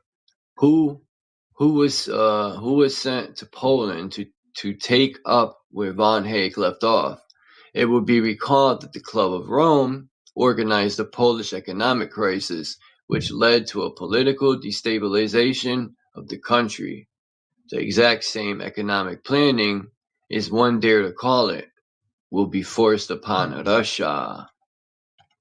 But if widespread opposition is encountered, the old price support system will quickly be restored. The Committee of 300 ordered the Club of Rome to use Polish nationalism as a tool to destroy the Catholic Church and pave the way for Russian troops to reoccupy the country. The Solidarity movement was a creation of the Committee of 300's Zbigniew, Brzezinski, I wish I knew Polish. Zbigniew, anyway, who chose the name for the trade union and selected its office holders and organizers. Solidarity is no labor movement, although I think it's Gansk shipyard. Although Gansk shipyard workers were used to launch it, but rather it was a high-profile political organization created to bring forced charges in preparation for the advent of the One World Order. Most of Solidarity's leaders were descendants of Bolshevik Jews from Odessa and were not noted for hating communism. This helps to understand the saturation coverage provided by the American news media. Professor Sachs has taken the process a step further, ensuring economic slavery for a Poland recently freed from the denomination of the USSR. Poland will now become the economic slave of the United States. All that has happened is that the master has changed. That's what always happens. Brzezinski is the author of a book that should have been read by every American interested in the future of the country, entitled the Technotronic era. I'm gonna have to check that out. Let me highlight that. Come on.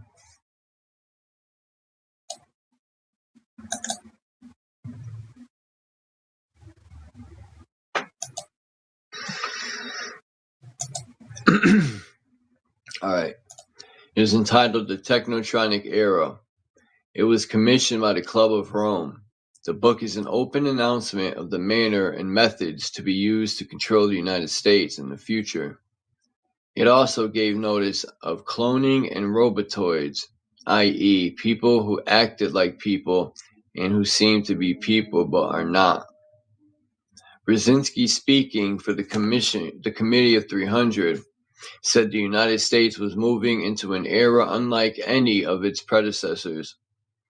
We were moving toward a technotronic era that could easily become a dictatorship. Fuck.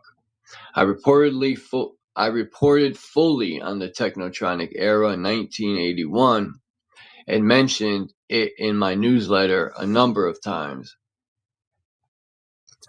Brzezinski went on to say that our society is now in an information revolution based on amusement focus, spectator spectacles, saturation coverage by television of sporting events, which provide an opiate for an increasingly purposeless mass. Was Brzezinski another seer and a prophet? Could he see into the future? I don't think so. I'm going to pause it for a second. I don't think you can see in the future. I think they did tests on this shit first. That's how they know. The answer is no. What he wrote in his book was simply copied from the Committee of 300's blueprint given to the Club of Rome for execution. Isn't it true that by 1991, we already have a purposeless mass of citizens? We could say that 30 million unemployed and 4 million homeless. Wow, people are a purposeless mass, or at least the nucleus one. Yeah, he's right. Because in 91, I bet you that's when some factories, because by the year 2001, all the factories are closed. 4 million homeless in 91. That is fucking insane. And we're the greatest country in the world. In addition to religion, the opiate of the masses, which Lenin and Marx acknowledged was needed, we now have the opiates of mass spectator sport, unbridled sexual lust, rock music, and a whole new generation of drug addicts. Wait a minute. I lost. All right. And a whole new generation of drug addicts, mindless sex, and an epidemic of drug usage was created to distract people from what is happening all around them in the technotronic era. Brzezinski talks about the masses as if people are some inanimate object, which is possibly how we were viewed by the Committee of 300. He continually refers to the necessity of controlling us, masses.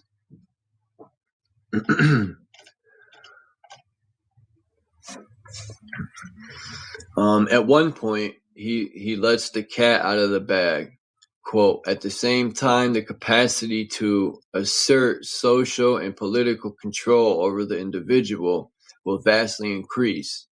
It will soon be possible to assert almost continuous control over every citizen and to maintain up-to-date files containing even the most personal details about health and personal behavior of every citizen in addition to the more customary data. These files will be subject to instantaneous retrieval by the authorities. Power will gravitate into the hands of those who control information.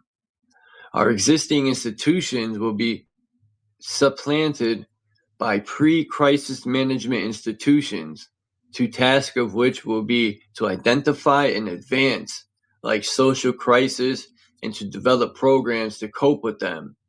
This describes the structure of FEMA, which came much later. This will encourage tendencies through the next several decades toward a technotronic era, a dictatorship, leaving even less room for political procedures as we know them. Finally, looking ahead to the end of the century, the possibility of biochemical mind control and genetic tinkering with man, including being which will function like men and reason like them as well, could give rise to some difficult questions.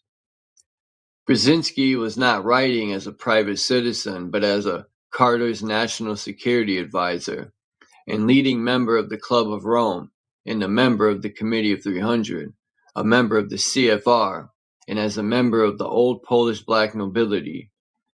His book explains how America must leave its industrial base behind and enter into what we call a distinct new historical era. What makes America unique? Oh, hold on, I'm probably boring. What makes America unique? It is willingness to experience the future, be it pop art or LSD. Today, America is the creative society. The others, consciously and unconsciously, are emulative. I've seen this word before. Emulative, yeah. What he should have said was that America is proving ground for Committee of 300 policies, which lead directly to a dissolution of the old order and an entry into the one world government, new world order. One of the chapters in the technotronic era explains how new technology will bring in its wake intense confrontation that will strain social and international peace. Oddly enough, we are already under intense strains through surveillance. Lourdes in Cuba is one place where this is happening.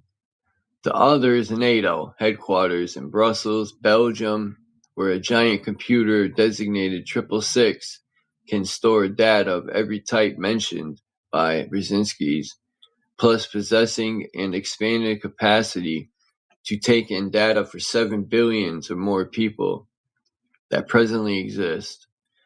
If it ever comes to that, but which in the light of the Global 2000 genocidal report will probably never need to utilize. Yeah, right. If you could see all the shit they're putting up now.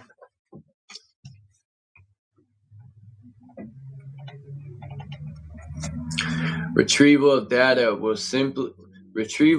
will be simple in the United States, where Brzezinski and the Committee of 300 colleagues could simply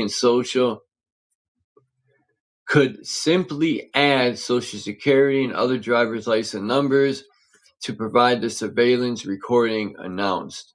The committee already in 1981 warned governments, including the governments of the USSR, that there will be chaos unless the Committee of 300 takes complete control of preparations for the New World fucking order. Control will be exercised through our committee and through global planning and crisis management. I reported this factual information a few months after I received it in 1981. Another item I reported back then was that Russia had been invited to join the preparations for the coming one world government. When I wrote these things in 1981, the conspirators' global plans were already in an advanced state of preparedness. Looking back over the past 10 years, it can be seen just how rapidly the committee's plans have advanced. If the information provided in 1981 was alarming, then it would be even more alarming today, as we were the final stages of the demise of the United States as we know it. With unlimited funding, with several hundred think tanks, and 5,000 social engineers, the media, banking, and control of most governments of reality, we can see that we are tracing a problem of immense proportions, one that cannot be opposed by any nation at this time. Fuck, I thought it was done.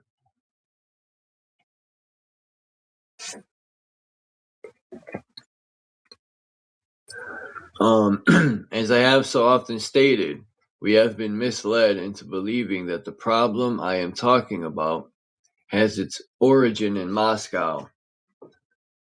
We have been brainwashed into believing that communism is the greatest danger we Americans are facing. This is simply not so. The greatest danger arises from the mass of traitors in our midst.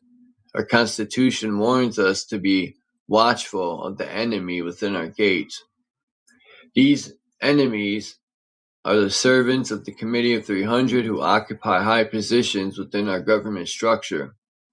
The United States is where we must begin our fight to turn back the tide threatening to engulf us, and where we must meet and defeat these internal conspirators.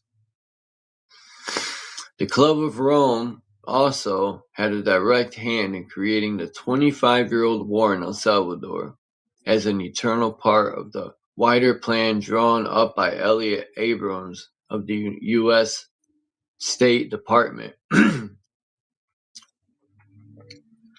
It was the Committee of 300 member Willy Brandt, leader of the Socialist International and former Chancellor of West Germany, who paid for the final offensive by the Salvadorian guerrillas, which, fortunately, was not successful. El Salvador was chosen by the committee to turn Central America into a zone for a new 30-year war, which task was allocated to Kissinger to carry out under the innocuous title of the Andes Plan. Just to demonstrate how the conspirators operate across the national boundaries, the final offensive plan, that action plan by Willy Brandt, came about as a result of a visit to Felipe Gonzalez, who had, at the time, was preparing himself for his Club of Rome ordained role as Spain's future prime minister.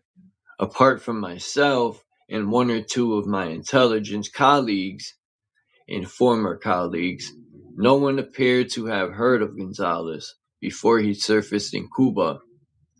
Gonzalez was with the Club of Rome's case officer for El Salvador, and the first socialist to be elevated to political power in Spain since the death of General Franco. Bro, I swear, if this shit's got more than fucking 3 pages, I'm stopping here. It's the 3rd page. Bro, what is up with this shit? Why isn't there no pages? I gotta remember what page I was on first, and I'm gonna find this end.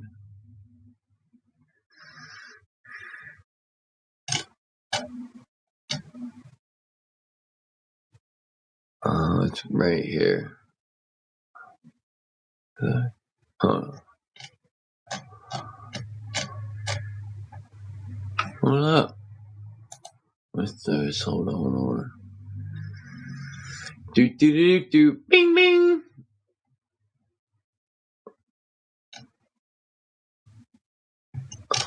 Wait a minute.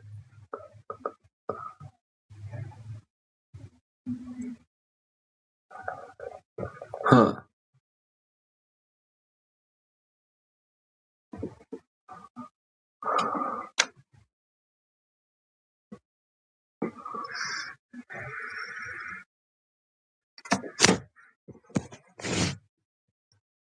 Man.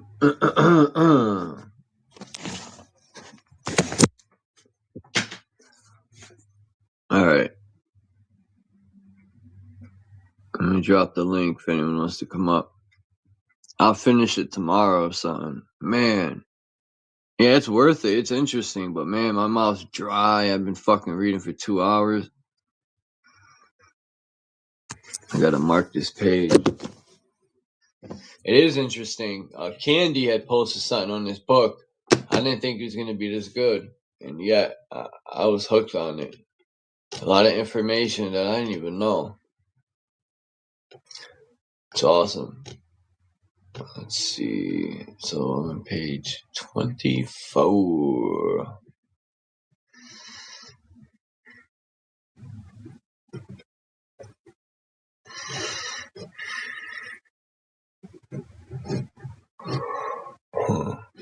This right.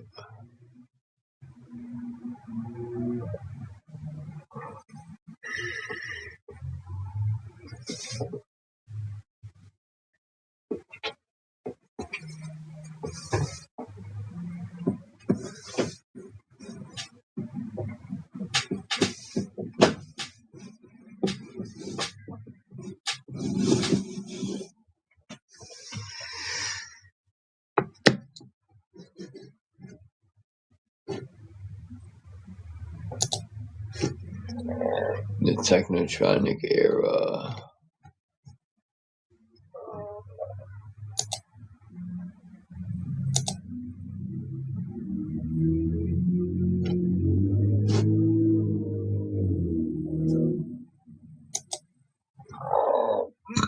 Damn.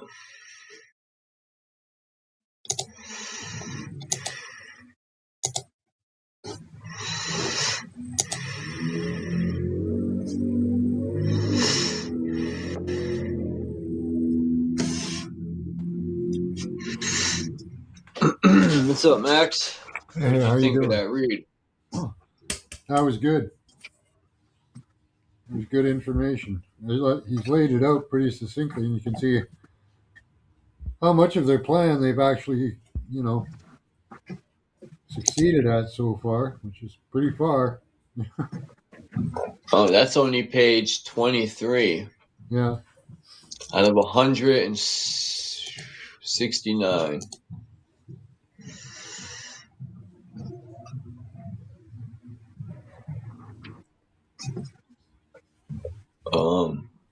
What was the published date on it? I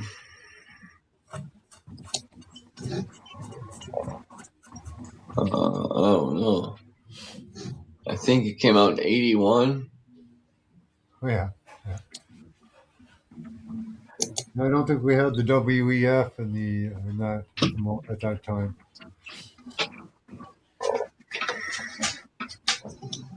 WWF. You would have mentioned them probably. It should be WWP, Worldwide Politics. I agree with the WWP, but I would replace politics with plundering. They're not only butt pirates; they're real pirates. Like, man, they'll fucking. These police nowadays look for problems.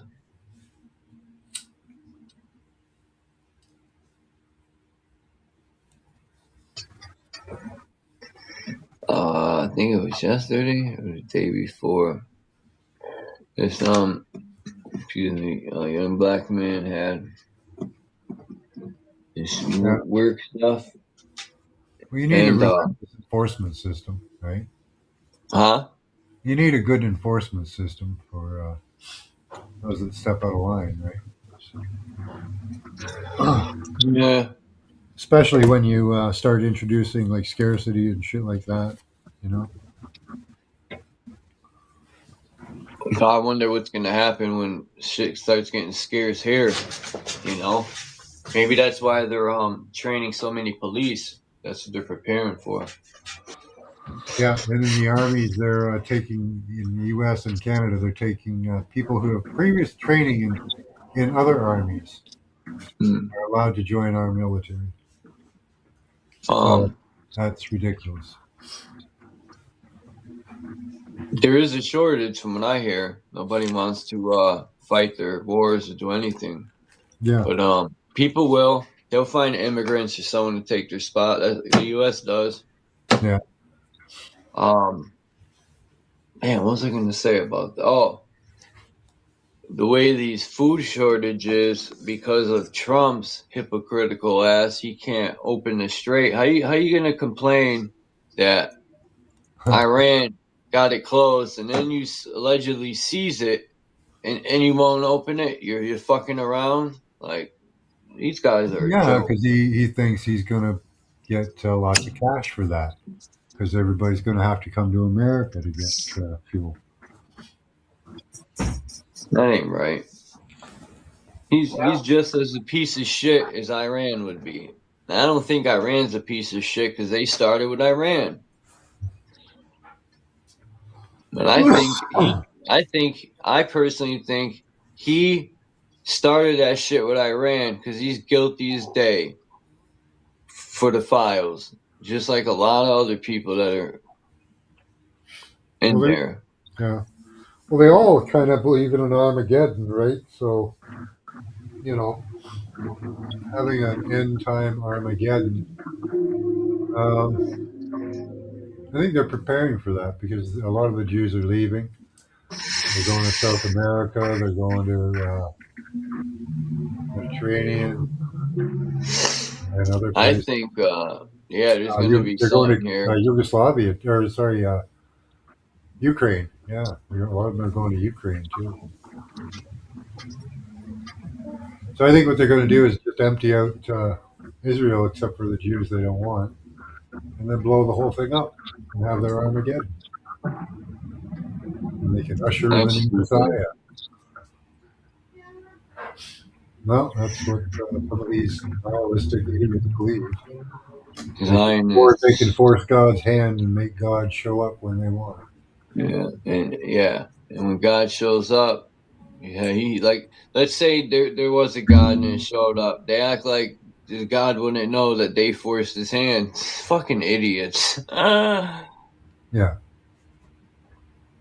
Anyone home in there? Fucking Jews, man. Well, a lot of Jews don't believe in this stuff. No, they don't. They don't believe in Jesus. I tell Well, people, no, they yo, don't want this Jews holy hate land. Jesus. They don't want this holy. No, there's some that don't care. Most of them don't really care. Just those ultra weird ones, ultra orthodox ones, and the Zionists. But most of the majority of the Jews, anyways, don't really live there and don't believe they should live there. They still have millions of them to drive home.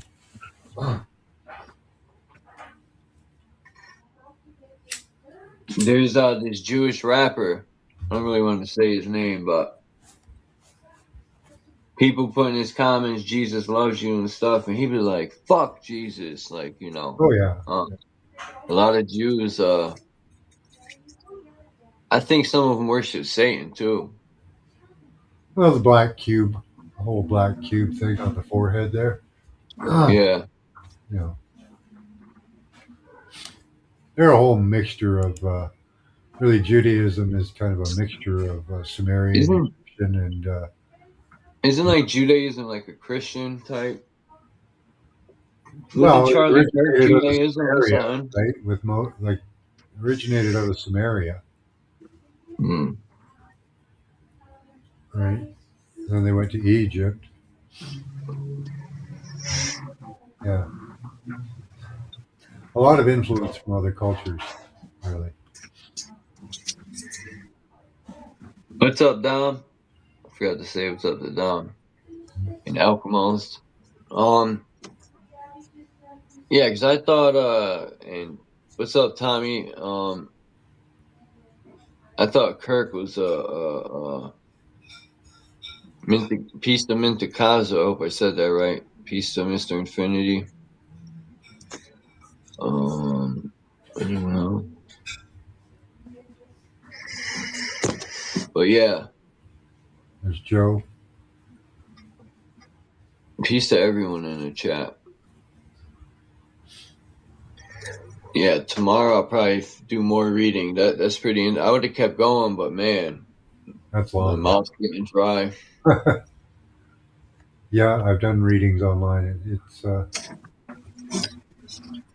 have I a feel glass of like I wine. read more. It feels like I read like 40 pages. Yeah, I only read 23 or 22. yeah. Yeah, Gotta dice it up into sections, I think. there's no chapters in this dang book. I don't know what's up with that. Just one long running sentence. Yeah, there should be a chapter by now.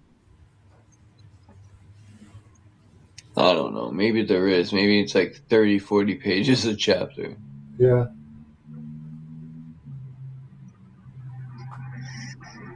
What's up, Dom?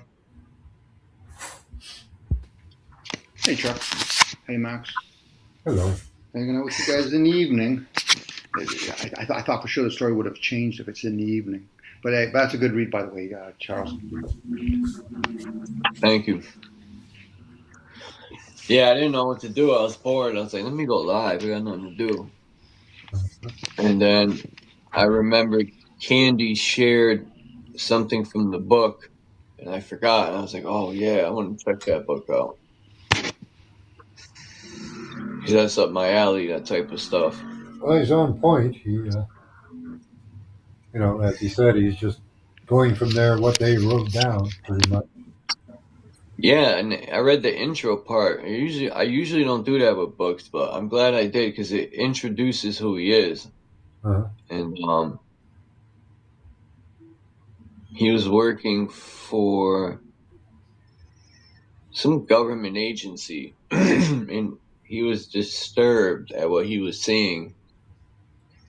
Just like there's good cops that want to be a cop and really do what they're supposed to do and help communities, but then they're outnumbered by the pieces of shit and they get pushed out or they quit. Same thing with doctors. It's the same thing with a lot of professions.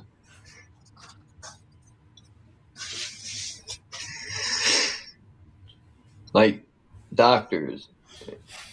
I wonder how many wrongful deaths doctors have on their belt, you know? They just tuck them under the rug. Because to them, we're this shit, you know? Oh, I fucked up. Your son's paralyzed now. They fixed you up pretty good after your accident, didn't they? Well, when that happened, I didn't wait for an ambulance.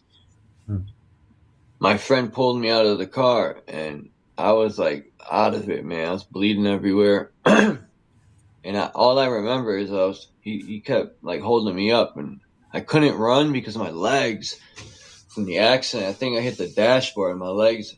It was hard to run at first. I kept falling, and he kept picking me up. I could remember. You know, I was in like a daze, man. I was bleeding everywhere, and I was falling in my legs.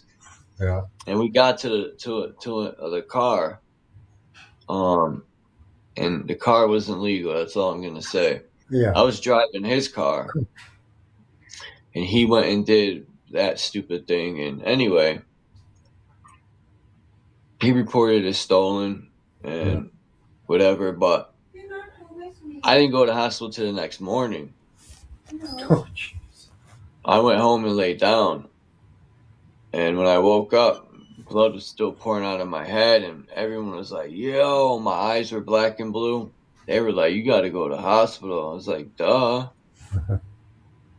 And I had told them I got in a fight and they hit me with a 40 bottle in my forehead. They weren't buying it. They weren't buying it at all. No. But I stuck with my story because I didn't want my friend to get in trouble. He had just came home. And, they couldn't really do nothing. Like, the nurses knew. I bet you the cops went there and asked because the nurses looked pissed. And they're like, are you sure? And I just stuck with my story over and over. Should have said I was playing jackass and I rolled a super cycle off my roof. That would have been more believable than somebody hit me with a bottle. Yeah. Because They know impact. My eyes were shut. Both of Yeah. my eyes were black and blue, like dark. Oh man, I hit the steering wheel. Some of my teeth were knocked out. Oh man, it was terrible, man. Worst pain I ever been through, I think. Oh, geez. And to make it worse, when they had to clean it out and they stitched it raw, they didn't even give me nothing for pain. So I had to lay there in my forehead and they were stitching it raw. I haven't had a moment. But that's a lesson well learned. That won't happen again.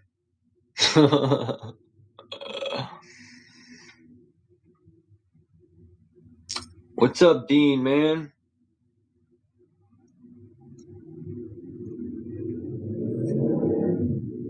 Hopefully you're doing good, Dean, man. Me and Renegade are thinking about you, man. That didn't sound right. See, all these young people that be like, pause. It makes me wonder, like, yo, what do they got? Gay thoughts running through their mind? Like if I said to my friend, yo, I was thinking about you the other day, people like, pause, yo, that's gay as fuck. Man, somebody fuck the youth's minds up, man.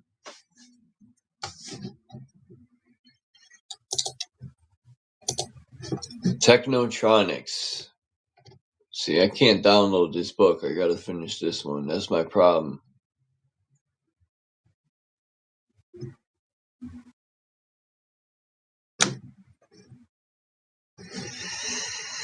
Oh shit. Ding, ding, ding, ding, ding.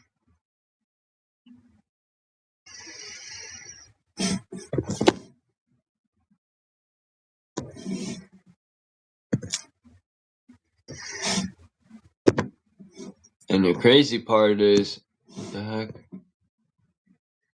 I wasn't even gonna read that much either. But it got so good, I just kept going. Oh.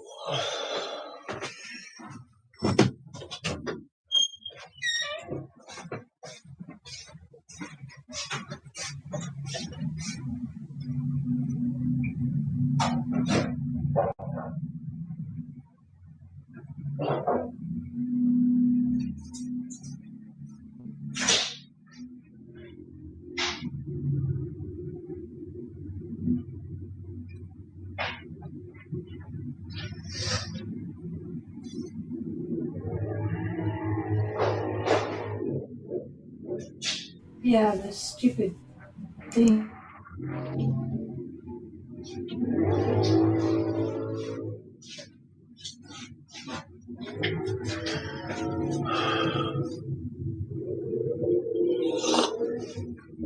Where'd everybody go?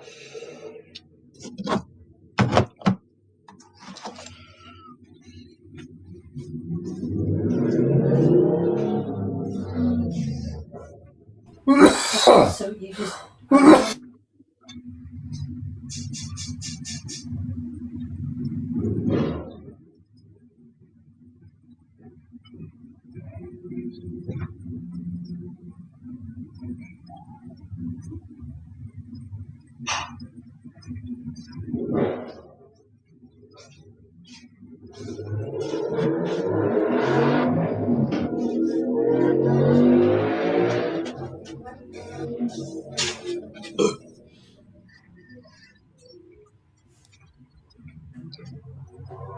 Tom's still there. There he's muted. There's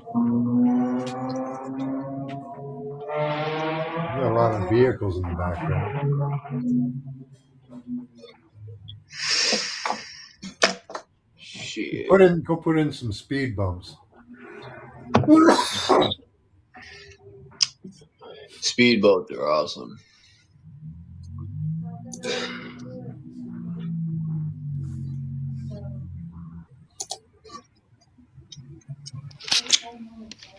It would be nice to have a speedboat. You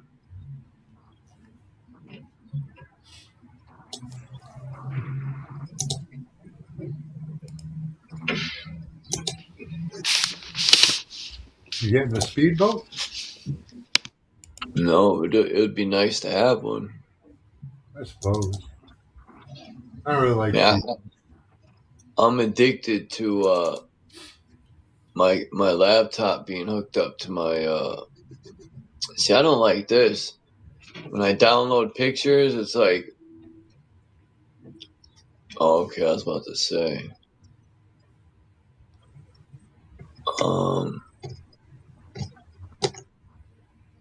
I love this big screen, man. This is awesome. Oh, why is there two of these?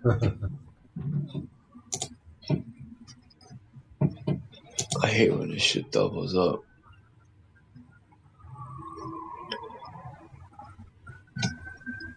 I used to use my TV with my phone.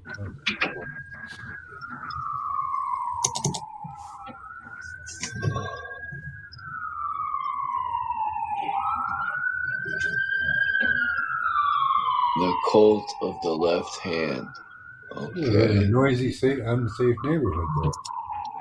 Man, right? It seems not every time I read, it seems like the elite send fucking people to make noise. Yeah. Make a bunch of people have heart attacks and fights around you and stuff. It's crazy. It's inevitable. My ears are ringing too. My ears ring like loud bells. The other night I was in my kitchen and my ears are ringing so fucking loud that yeah. Oh man. What the fuck? Yeah, oh, you wow. either got to move or start protecting yourself. I get some metallic paint. I talk about it, people will tell me, "Oh, you're just bugging, man." But I swear to God, on my mother's grave, I never, ever had anything like that happen to me that bad. When my ears are ringing so loud, yeah, that I felt like someone was waving a frequency machine at me or something. Yeah. Like they were ringing loud enough to where I couldn't hear things around me. I get dizzy and shit. Like, boom! It's just ring loud. Yeah, yeah. Oh. I wish I could record it somehow so people could believe me in what I say. Well, it's ultrasonic, so it's very hard to record. It's a very sensitive microphone, maybe. I don't know. Your whole neighborhood is full of nutters. Shit.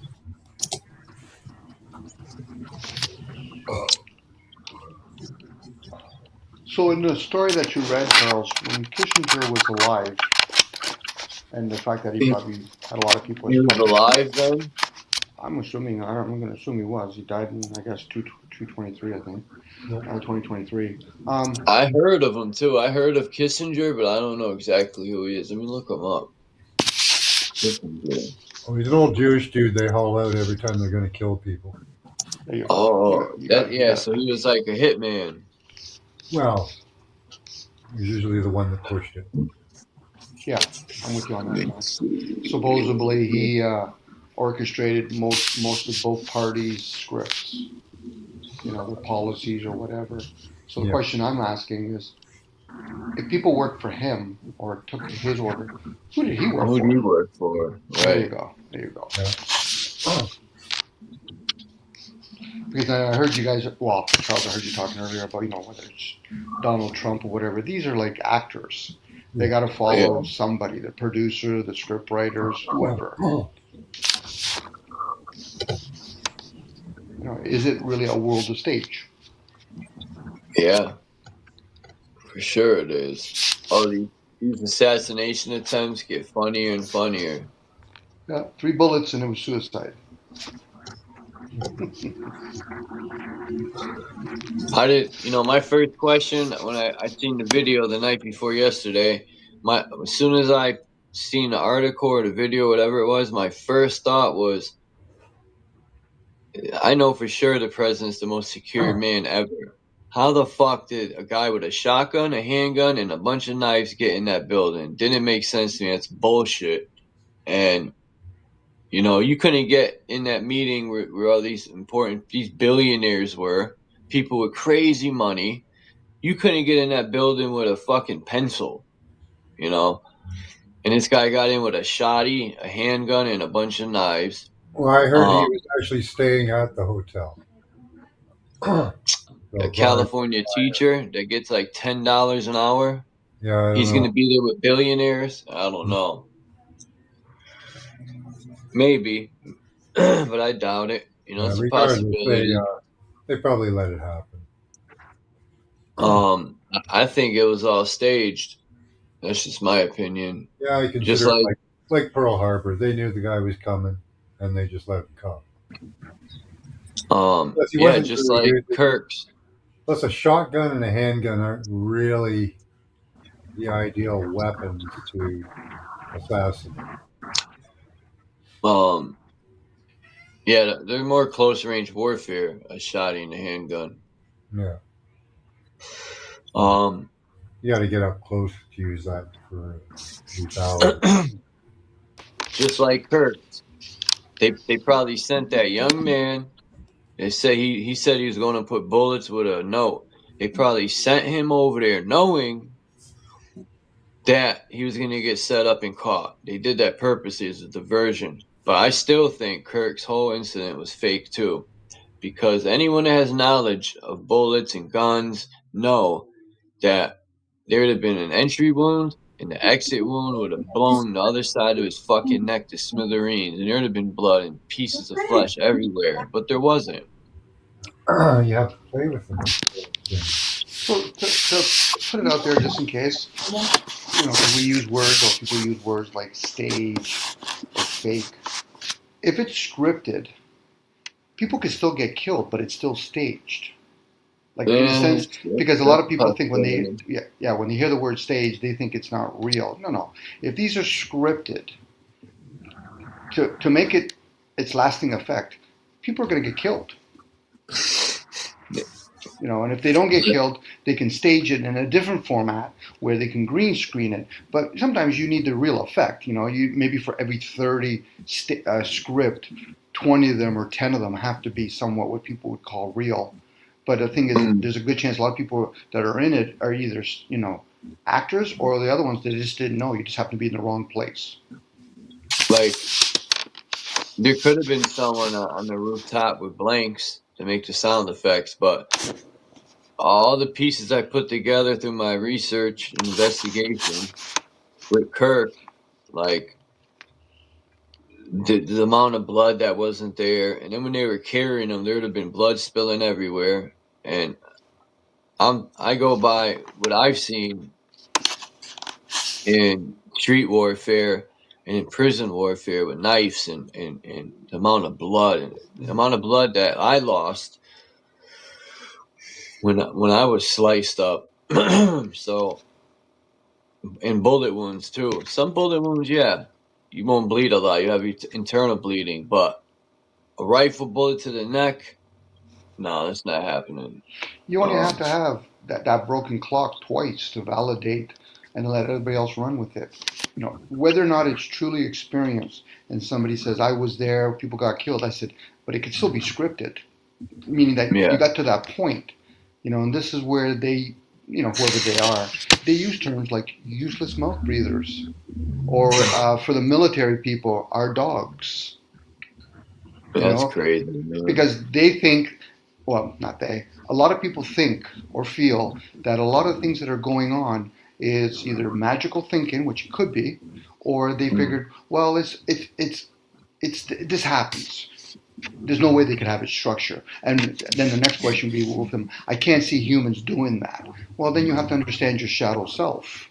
If you truly understood that, could you easily be manipulated consciously? Forget about subconsciously. Yeah. Consciously. Yeah. Can people do it? For sure they could. Mm-hmm.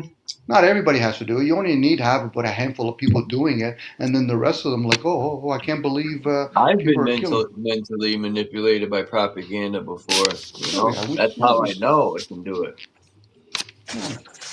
But even if we stop being manipulated as much, to what end? You know, we're not fighting against the few. You're usually up against the masses that are, you know, somewhat asleep or busy doing something. Got to go to work. I got to make sure I get my job. Got to make sure I raise my kids. I got to make sure I pay for the right amount of money for gas. Whatever story they want to make up. I honestly think there's a good chance a lot of the stuff that we talk about, like, you know, the price of gas, the politicians doing whatever they are or aren't doing, it's all scripted. And we run with it. Because we think if we talk about it enough, change is going to occur. Oh, I try to wake up my family. To what end? You know, well, they don't understand what's going on. I said, okay, but do you truly understand? I'm just saying to anybody that's thinking that they're awoke, when maybe what they're really revealing is maybe they're finally grown up a little bit and no longer choose to be naive and think, okay, well, I was so busy in my own personal self-absorbed life to not realize there's other things going on. And you could tell the self-absorbed people. They talk about things like what's going on in my country. Those are my politicians. I'm against religion. Those people are asleep. It's my baseball team. It's my favorite team. There you go, Charles. And we just do it openly. It's usually the guy that turns up, what about me, Dom? I said, fuck, I'm full of shit. I'm okay with it. Where a lot of people, they're not okay with it. But yet, and how you know that? Because they're not okay with how people are governing the whatever country or realm or whatever. How would we do it if we were running it? Max, how would we do it, Max? Just putting it out there. Would it be giggles and kicks? We would make sure there's free catnips for all the cats in the world? Maybe he's eating or something. Yeah, maybe. I shouldn't have used I would definitely hook the cats up, man. Yeah, hook them up, and we'll must give all the rest of the human race, give them ayahuasca, give them hemp, you know what I mean? And then give them TV so then they can say, yo, cocaine, man. We'll legalize crack, fuck it. You know? Like, we got a lot of bling bling here already. We got TV shows, we got movies, we got cars, we got scooters. But I get it. There's a distraughtness going on because we're getting fed by watching these technology and then saying to ourselves, okay, so how would it be if we were running the show? Opposed to they. Because eventually then we would be the they.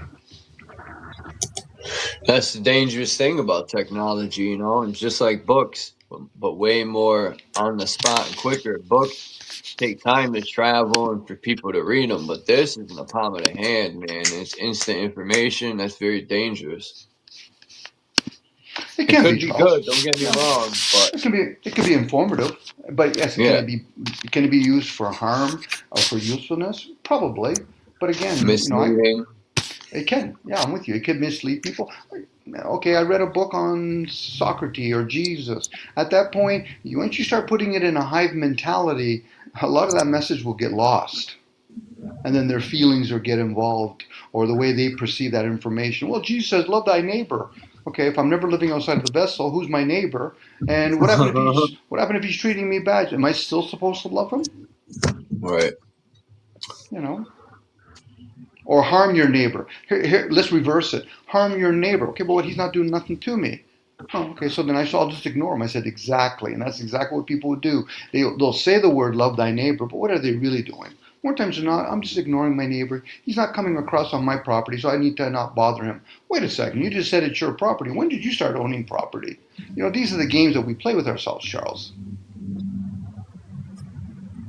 You know, and then they get all, because they put it out there, probably with some sort of focus group. Hey, let's tell the race that, you know, you're going to own nothing and be happy. And I'm thinking, well, first of all, I don't own anything.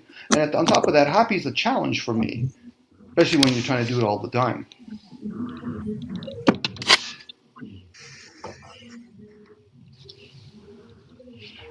Not to say that these things aren't orchestrated, and there's a good chance there is groups of people that are doing all these things. It's usually the guy that says, well, Dom, I know for sure. I said, you read it in a book. How can you say for sure that you know for sure? Then we're back to, let's speculate.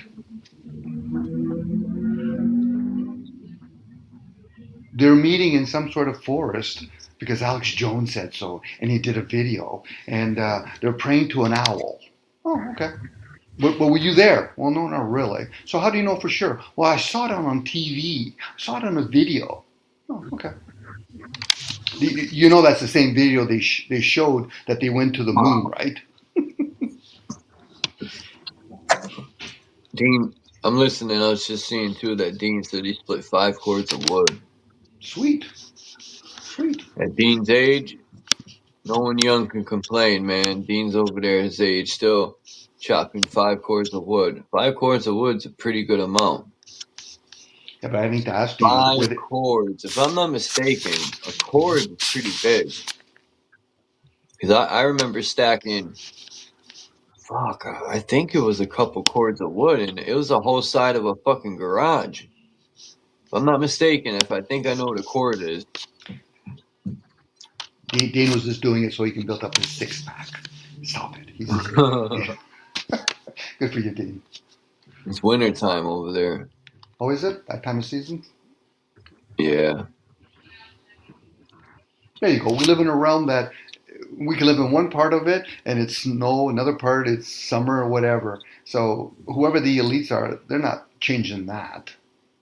They can probably get us to migrate or move to different parts of those places, but those things are already in place. I want to travel to see if we can get out of here, or if there's more land. That's just, I've always been interested in that for the last 15 years. Could be. It could be. It might be. We might not be able to be in these suits. Maybe.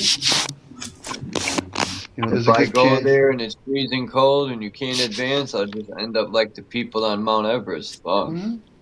Well, again, it's like our altitude. In these suits, there's only so much height we can do without having some sort of suit on, a different type of suit, and only so low we can go. So it might be the same way when we go east or west. Yeah. Maybe there's only a certain amount, and the way this is set up, there's a certain, we can't go beyond it unless you want to shed these mountains. There could be high mountains and shit. You never know. It could be the ice wall. It could be forests. It could be the wastelands. It could be all kinds of stuff over there. It would probably give me a better grasp of thinking, okay, so where do all the bodies of water come and go from? What do we do with all the waste? Where does all our technology come from? They say China, but how do we know? How do we know it's all coming from China? Where did China get it? Where did Germany get it? Exactly. Germany had UFOs. Where did they get that from? Yeah. They're sending a rocket up in the air, so they say with NASA, but it's going on an angle. Maybe they're shipping gold to another part of another landmass for their tech. Who knows? They're dropping off packages over there.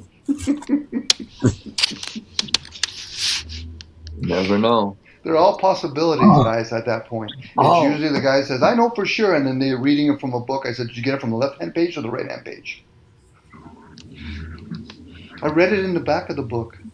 Oh, okay. So you went to the cheat notes.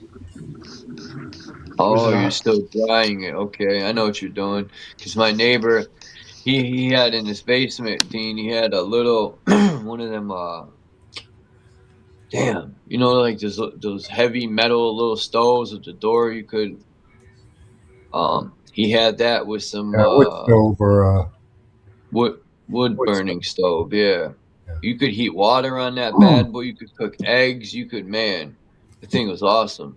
And he would heat his entire basement, some of his first floor with it. But he would get cords of wood, and then he was getting he knew someone from the city here. When they cut trees, he would take the fresh wood and just cut it and let it dry out like you're doing, Dean, and then stack it. But it takes a while to dry out. You probably to the following summer, but he would get 5 cords of wood and we would stack it. This is dry wood though. And then he started stacking it in his basement, because in his basement he had this old house and it had bins in it, and that was a bitch helping him do that. Going downstairs with wood sucks. But we got it done. His house is awesome. I wish I could show you guys. It's huge, man. In the kitchen, it's got like this secret staircase that he was saying it was made for the servants that lived in the house. so they wouldn't be seen because the staircase goes up, and then it brings you to the second floor, and you go around, and then you go up to the third floor of the house, which is the attic. The house has like 1, 2, 3, 4, like 6 bedrooms on the second floor. It was just such a beautiful house. These old houses, man. The street over from where I live, a lot of them are like considered what do you call that? Like the city considers it old or whatever you call it, historical. Yeah. Here's a house at the end of the road over there that's been abandoned, man. I think since I was a teenager. I always loved that house. But somebody owns it. I don't know why they don't fix it. It's such a huge, beautiful house. The house I'm talking about was the lady I said passed away from cancer, my friend Robin, and her husband and her 2 sons. But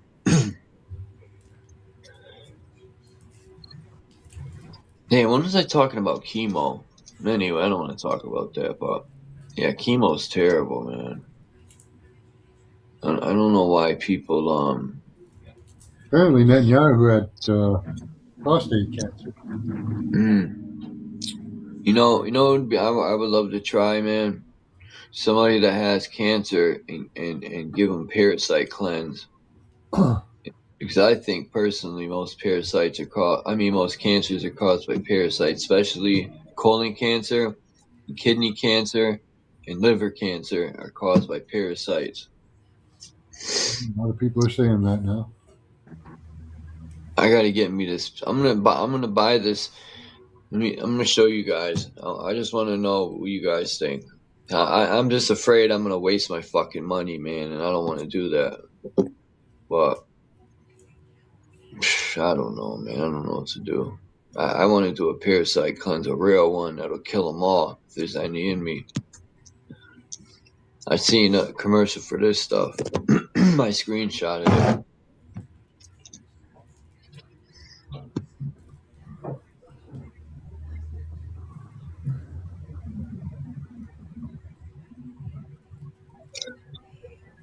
And it's called Allura Parasite Patrol. I guess the purpose is, Charles, do people even understand, or at least try to understand, what is the purpose of a parasite in the body? I don't know. I know there's bad ones, like ringworms and shit like that. But there's also good parasites on your skin. It's kind of like a weed of a garden, you know what I mean? It does have its purpose. You really don't want to kill them all.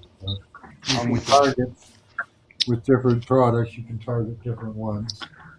I ate a bunch of dandelions today. I picked them and ate them. Sweet. I love it. Dandelions and some fiddleheads. Find some fiddleheads.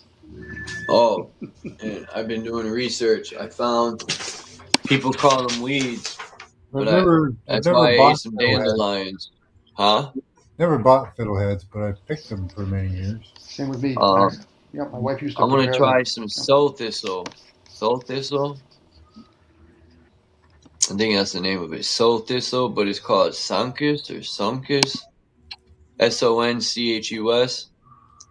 Yeah. But yeah, soul thistle I'm gonna try, and then there's wild violet, and plantain or plantain. Not the plantain like banana thing. That's the name of the plant, plantain. But the soul thistles they say is down south. I don't know if it's up here. I'm gonna check. But soul thistle is those plants that have these spiky things on them, and you cut them off, and he says he puts it with vinegar, and it's like eating lettuce and stuff. But yeah, like a celery or something. Yeah, I've seen that. Yeah, it's good for your digestive and all that. It's been used, he said, for 200 years. And a lot of plants help with your body, but we're not taught that. We're taught to go to a doctor and get fucking chemicals. Yeah. You know, it's good to get those nutrients in every once in a while. Good natural nutrients. Yeah, I've seen some fresh dandelions. So I picked 3 of them and just ate them like that in my coffee. Oh, yeah. Was it right beside the dog poop? Yeah. That was a little extra flavor. Good for you, Charles. Again, with the parasites, Damn, I didn't even think of that. What if a cat pissed right there? Fuck, and I ate him. Oh man, why'd you say that? You're doing urine therapy of another animal. There you go, Yeah. Charles. Oh man. Let's hope they were fasting for a while.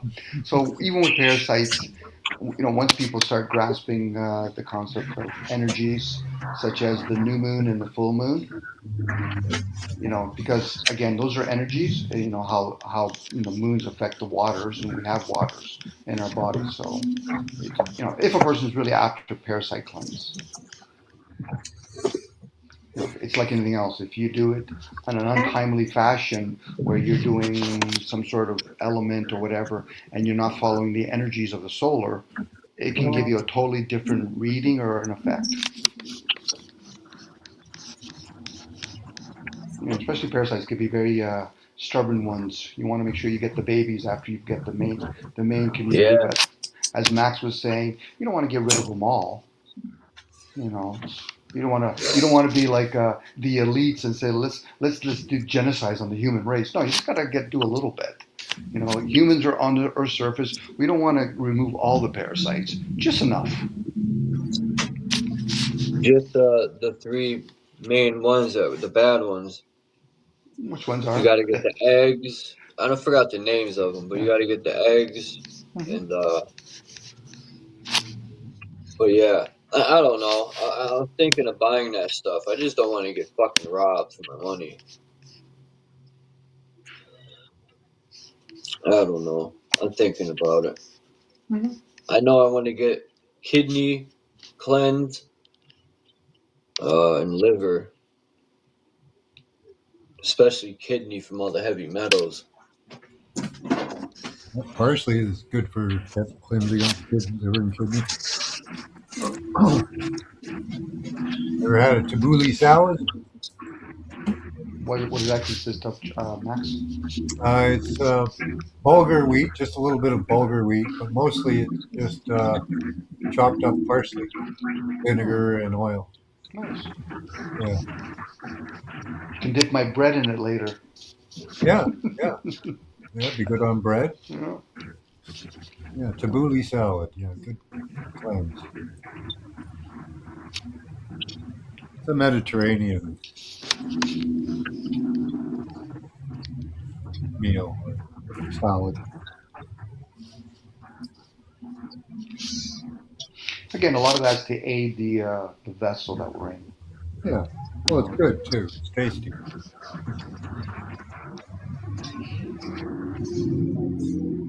What we can learn when we're on these kind of like panels is how to nurture and feed the mind, the brain, and how we talk and why we talk the way we do. That's a different kind of nutrients that we're giving, opposed to just always feeding the body, foods and liquids, even though we're bombarding the body as we're around technology.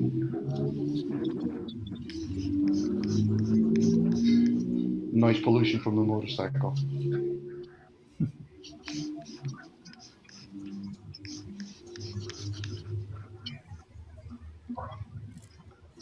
Interesting background. Mm-hmm. Yeah, that's all it is. You can meditate to it. Oh, fuck.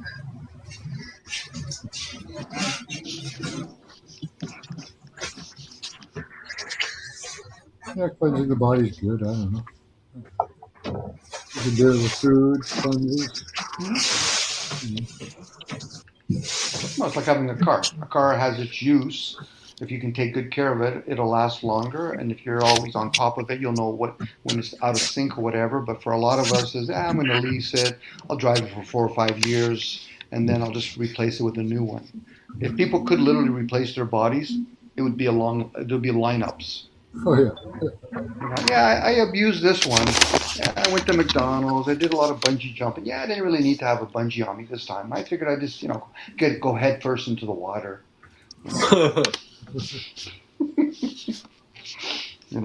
as Glenn slash Axis used to say, you know, treat their body like it's a recreational vehicle. I related to him when he said that. I said, yeah, I can see how we do that. Yeah.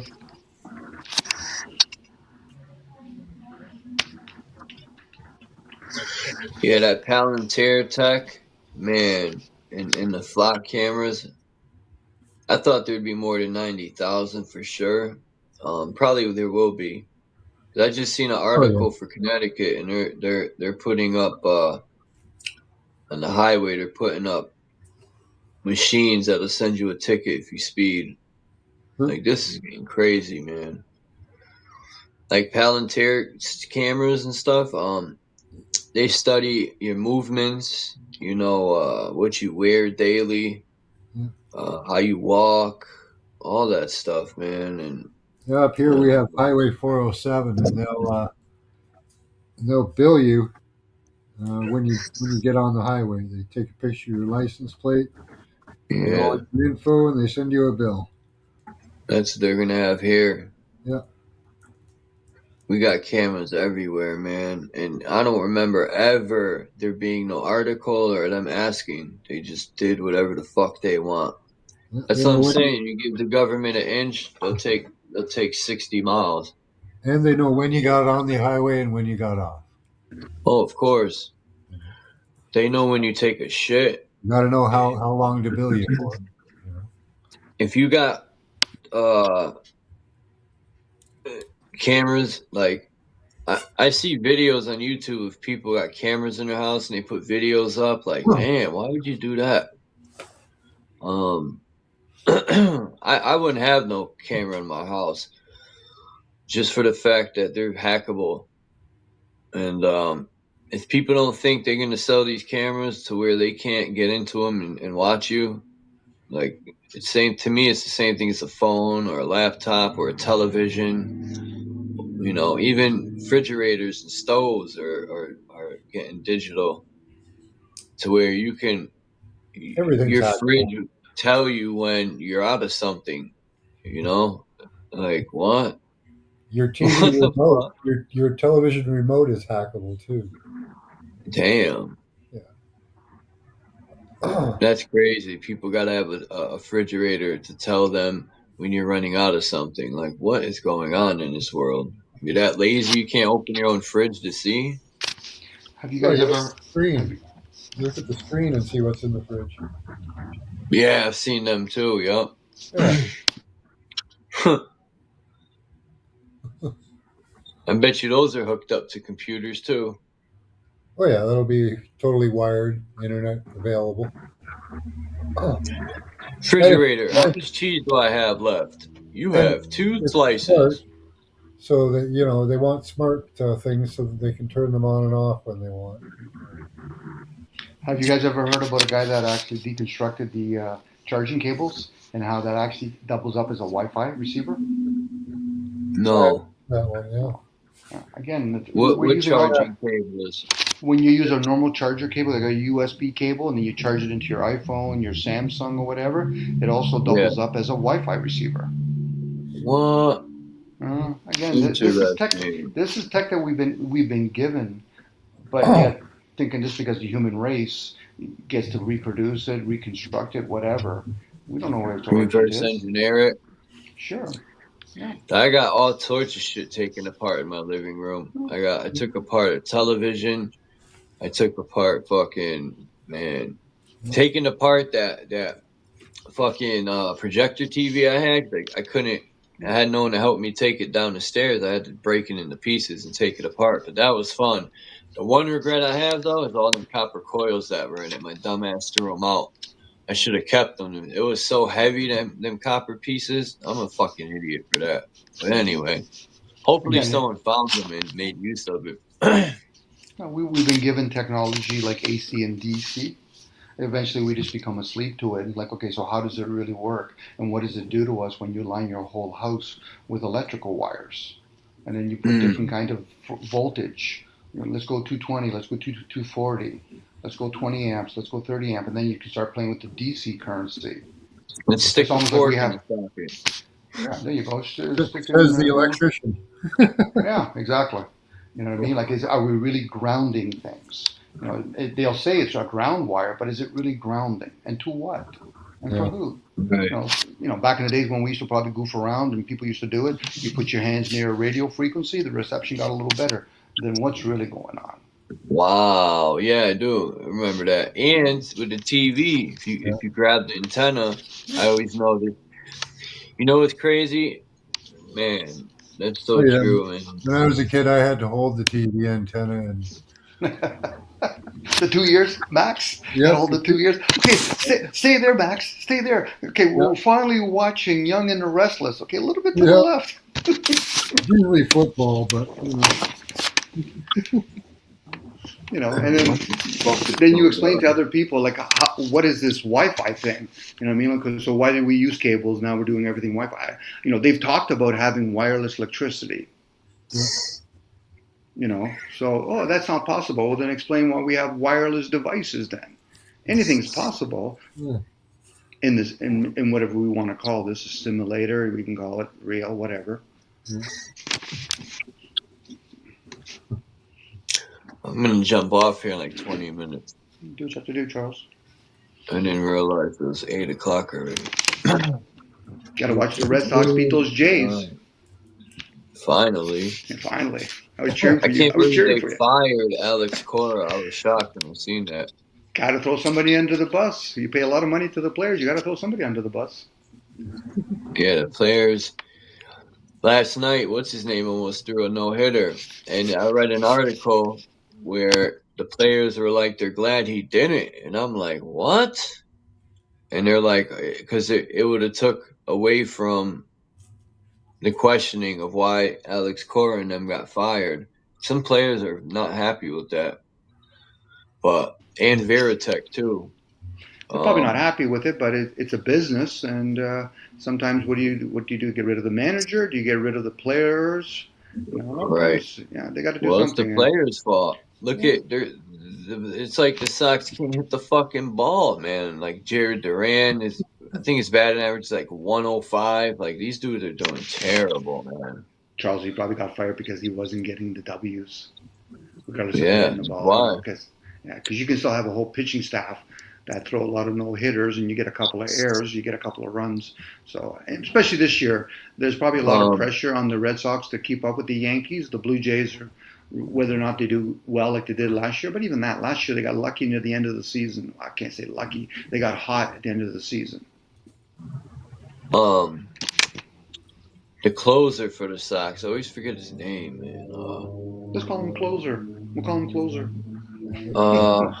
Fuck. I don't care who he is. Yeah, just call him Closer. Hey, Charles, I used to joke with my brother because Aroldis Chapman. I finally thought of his name. Aroldis Chapman fucking became second all time in strikeouts as a closer. Mm-hmm. He passed Rich Goose Gossage the other night. Sweet. So he's only like 25 strikeouts from first place or something. I hope he passes it and gets it.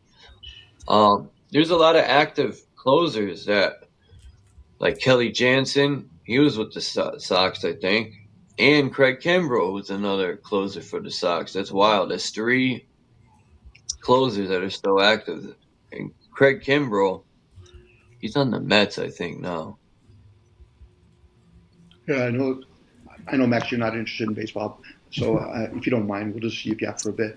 Baseball, obviously, Chuck, has changed a bit, where now you no longer have a pitcher. He only has to go maybe 5 innings. And then you have middle relievers, you got sub-middle relievers, then you got closers. Yeah. So they're paying a lot of money for all these baseball players and for pitchers in this case, whatever. So, and if you have a half-decent closure, but you also have to have a team that at least gives you a lead going into the 8th or 9th inning anyway. Celtics are 1 win away from getting the Sixers out of there. Yeah, I know. I think Detroit might get upset. I know. I seen that today. I looked. I wasn't really paying attention to the other teams, and when I seen that, I said, "Wow, the Magic are knocking them out." I said, "Damn."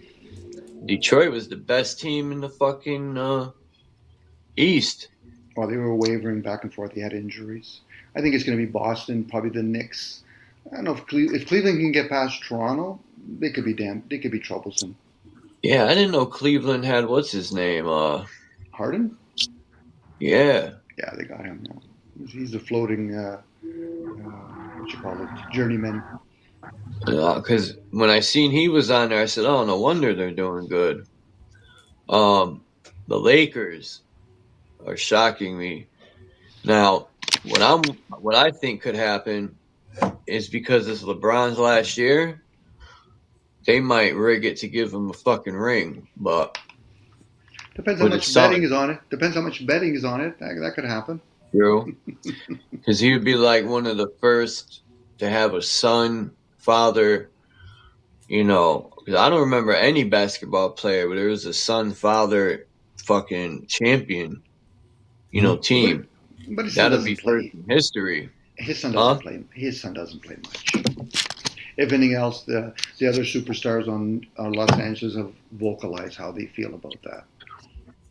But I think his son's been playing in the playoffs more because two of their key players are hurt. What's his name? What's that dude they got from Dallas? Austin and the guy from Dallas. Yeah, they're two men, and that's why Los Angeles surprisingly they're doing well without those two superstars. But again, LeBron's son, what's he play 2 or 3 minutes a game? Yeah, he's not that good. To be honest, he's good. He isn't that good. No, he's good. Not to say he's good. But would he have made the NBA if he didn't have the last name? His pops? No, he wouldn't. Here in Canada, it was the same idea. We had a guy named Wayne Gretzky, and he had some of his, was it his brothers? Gretzky is nice, though. Yeah. It's one of those things. If you're good at your craft, there's a good chance some of your kids. Shaquille O'Neal has a son. I don't know if he'll ever make the NBA. Right, he does. Look on the Celtics. They have what's his name? Ron Harper Jr. I think his name is Son Harper Jr.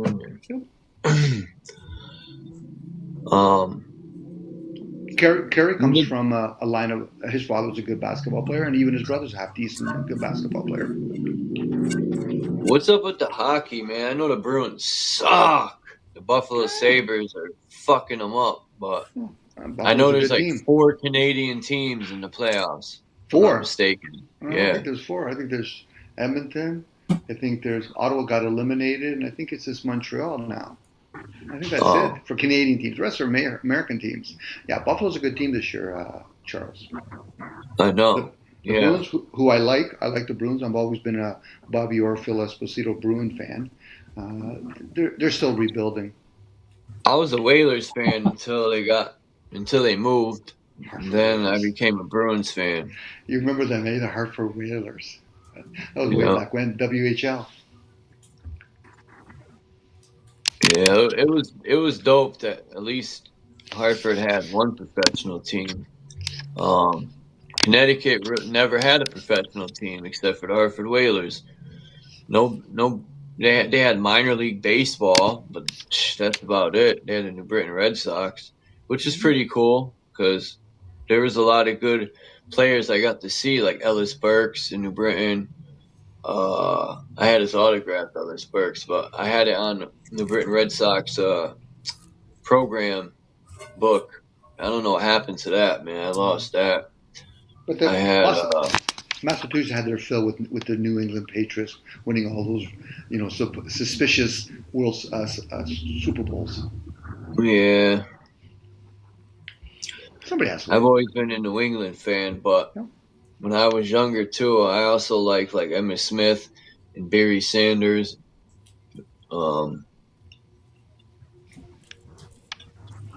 And Randy Moss when he was with the Vikings. When he went to New England, they got fucked that year when they were undefeated. Mm-hmm. Probably a lot of betting on that game against the Giants. A couple times I think they lost to the Giants. Twice. Yeah, it's one of those things where money can make a lot of things change, especially with a lot of it.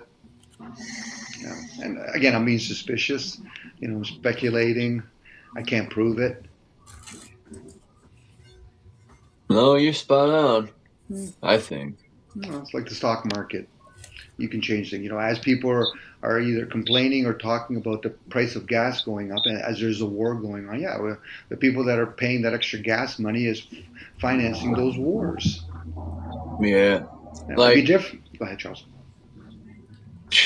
When you brought up the war, I just shake my head. It's like, I can't believe fucking the U.S. is back in the fucking Middle East, man. When they rolled out and they came home after 20-some fucking years of murdering. Like when I was reading this book right here, and he was talking about Bush murdering all these innocent Pakistanians and all that. Now, I didn't know about that. I didn't know about the hundreds that had white flags in order to what is it, the something convention, the Geneva the what? Geneva Convention. Yeah, the Geneva Convention. Bush, Biden, Obama, I bet you Trump too, all committed fucking war crimes. Even Clinton, that cunt bitch, murdered a lot of innocent people. They all commit treason. These people should be fucking executed, man. Again, that's by law. That's by fucking law. Well, but they're not, and they never will be. But there's the policies that they make. Again, if you want to learn about, or people want to learn about how wars are racket, when Clinton was in power, if we're going to play this game, Clinton is in power. They had a different agenda. They shut down. They reduced. Yeah. Well, it is. It's a game. So at this point, when he was in presidency, they made a shift and they downsized a lot of the militaries throughout the world, all those camps, whatever. When Bush came back into power, they brought it back up again. So again, this is all about business. It's not about America going. But still, they do evil shit, man. Could be. It could be evil things. It could be. I'm going to say it could be, because then the question is, what is the man Clinton isn't as evil as his wife? That cunt bitch is evil, man. Okay. Again, it's one of those things. It's like when people use the word God. What does the word evil mean to somebody? For me, when I think of the word evil, it just means material. We're living in a material world. You want to sing Madonna song? Go right ahead. But for most people... How do you know I was thinking that in my head, man? Of course I do. So at that point, when people talk about evil, they already quickly lean towards one of their pre-programs thinking it's bad. How do you know it's bad? It could be literally the agenda. It could serve a purpose. This is where people take sides. Good and evil, or good or bad. What game are we playing? And again, what is the word good to people? So is it some sort of agenda? I would say yes, because they're not really concerned about theories or facts. Facts is yesterday's news. Theories is something that we're speculating with. But the ones that are running it, they're probably into agendas. So what do we know of the human behaviors? They're asleep, and they'll do whatever the fuck we say. Some of them will complain a little bit, and some of them will even squeeze through the net. But overall, most of them, as most of us have Wi-Fi, telephones, cell phones, whatever you want to call them, cars and all that, they fit into the system perfect. Yeah. Now, outside of that, you're going to have the people, but I don't see it that way. I said, no. What I'm observing, you're doing it, whether you're aware of it or not. So there's always a war going on. There's an economic war going on. There could be literally a physical war going on when it comes to let's build all these tanks, all these submarines, and then they're all technology. We'll sell it to our other parts of our Earth's surface. We'll give some to Iran. We'll give them to Iraq. Why? Because we've done the divide and conquer. We'll sell them weapons, and then we'll say they're terrorists, and we'll go and hate them. There you go. And we'll say they're terrorists, but meanwhile, people on the other side of the world are saying, but aren't the Americans terrorists? They are. No, they're not. They're not. They're not terrorists. Never. As most countries are forced, whether they agreed it upon, with trading anything internationally, the American government is definitely terrorists. Sure. They could be, or they can actually be the people that everybody wants to do business with. It's the old saying: the people, when they get caught or they're speeding on the highway, are they concerned about right and wrong, or are they just worrying about getting caught? If someone killed Trump the other day, I wouldn't lose sleep. I'd probably sleep better. Yeah, but if it was staged and planned, then it'd be okay. That's what they had agenda. But if some rogue killed Donald Trump and it wasn't in their agenda, the rest of us would be fucked for it. This is not one of those things, Charles, where some guys think, you know something, I really just don't like Donald Trump, so I'm going to go out of my way and do what? What the fuck are you going to do? You're going to mess it for the rest of us. Unless you're going to go underground and have some long-term generational plan, most of these people say that I'm disgruntled. You're better off kicking a poor dog as you're doing it in front of other dogs. No, I never said I would go. No, I know you aren't doing that, Charles. But even when that would be stupid. Well, I don't know if it'd be stupid. You wouldn't get a chance in hell to do it. Again, they started a war, I think World War I, because they used some politician as their sacrifice to justify, well, one of our leaders got killed, so let's have a war now. Franz Ferdinand. Ferdinand. Ferdinand. Yeah, there you go. Thanks, Max. Yeah. What do you say? Franz Ferdinand, they assassinated him. I think he was Ukrainian or Yugoslavian? No, I think Serbian. Serbian? I think wasn't it? No, I think it was Spanish. I think because then they put I think Hitler and Tito and Mussolini helped put a puppet in Spain. I think. Yeah, the U.S. would kill their own if they really had to get the point across. Charles, they send their own troops, citizens to other countries. Yeah, I know. Whether or not they actually ever see action, you know, occasionally, maybe out of all the war bases they have, they'll have 3 or 4 of them go to war, and even that, it could be staged on both sides. Hey, you Russian guys pretend you're fighting the American guys. You American guys pretend like you're fighting whatever. Has any politicians ever sent their sons to fight? I don't think so. Why would they? You know what I mean? Especially when they call their troops dogs. Yeah. They're only projecting themselves when they say that. Sure they do. In the old days, whether these stories are true or not, it sounds like the kings used to go to war and fight the wars because they made all the promises. And if Have they you died, heard about the Bugs Bunny story about the little kids they would put in bunny suits and hunt them? No. Like the hunter game or something? Yeah, they would these back in the days in the 1800s, the rich bankers and the fucking elite would they would take like poor boys and put them in bunny suits and hunt them with shotguns. They would let them go in the woods running, and then they would hunt them down. They did a movie years ago. I have to remember what it is. Ice-T? Was it Ice-T or Wesley Snipes? One of them. They basically put them on, and they started hunting them. Sure. Yeah, it was Ice-T. It was a pretty good movie because Ice-T fucked them over in the end. Yeah, but he's probably the one out of many. Yeah. Yeah. You know what I mean? Like, basically, what they're doing to the human race is what they do to a boar. It's the same idea. As much as people think, oh yeah, it's only a deer, it's only a boar. I said, okay, then why don't you make it a real game? Why don't you put a human doing it and give them the same weapon? Then at least it's a fair fight. Yeah, right. But that's not the case. I seen a video, Dom, I just want to say real quick today of there was a whole cage of gorillas, man. And people were like, you know, little kids are looking at them and people, and the couple gorillas were just sitting there, man. They looked sad. And I was just like, man, you know, the things we do as humans to animals and Mother Earth, and I wonder how really intelligent are we, you know? Put them in a cage just to look at them, poor gorillas, man. They got to sit in a fucking prison for their life until they die, you know. And like I said, how fucking intelligent are we? Sometimes I think we're so fucking intelligent, we're fucking stupid.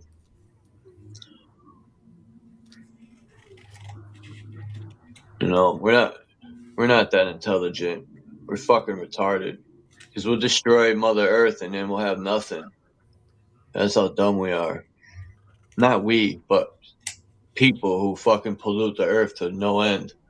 You know what I mean? When they're dumping fucking chemicals in the water and all this shit. But anyway. So here's one, Charles. You were talking about the gorilla. You catch an animal that's wild. Okay, humans at one time were wild. The one that's wild is probably always going to fight. So what they do is they breed them. So now they're going to make generations of that animal now, and basically dumb them down. That's the depiction of the human Yeah, race. they weren't fighting, they weren't aggressive, they were Yeah. just sitting there like, dude. Yeah, and occasionally, I'm occasionally you'll get a human or an animal that wakes up from the generation of deprogramming them or programming them. My apologies, and then they start realizing, holy fuck, I'm actually not supposed to be this way. And this is where some people, they're starting to wake up a little bit, mature a little bit, and realize, but then they want to fight the system. That is where we go sideways. To fight a system that's bigger than us, especially publicly, it's a joke. They share information, whoever they are. Maybe. Well, no, again, Charles, I think you're 90% right. I get 10% with it. Yeah, but it's one of those things. The people that most people would want to fight, they could be a problem, but we would lose. They would just drop a bomb on us, and we're done. Maybe that's if we're significant. I don't think we're ever going to feel the wrath of the hidden hand, but for the people that are doing it, this is generational for them. They pay people to understand focus groups, human behaviors. Hey, how about we get a channel? We'll call it Spotify, we'll call it YouTube, and really get a pulse of humanity. If we were to stand up and fight, honestly, we would fuck ourselves, because then when we stood up and fight, they outnumber us, we would lose, and then it would implement more laws and prison us further. We would fuck ourselves. It could be, Charles. But the thing is, it would be one of those things. I've already thought it out. I put the pros and cons down. What would happen?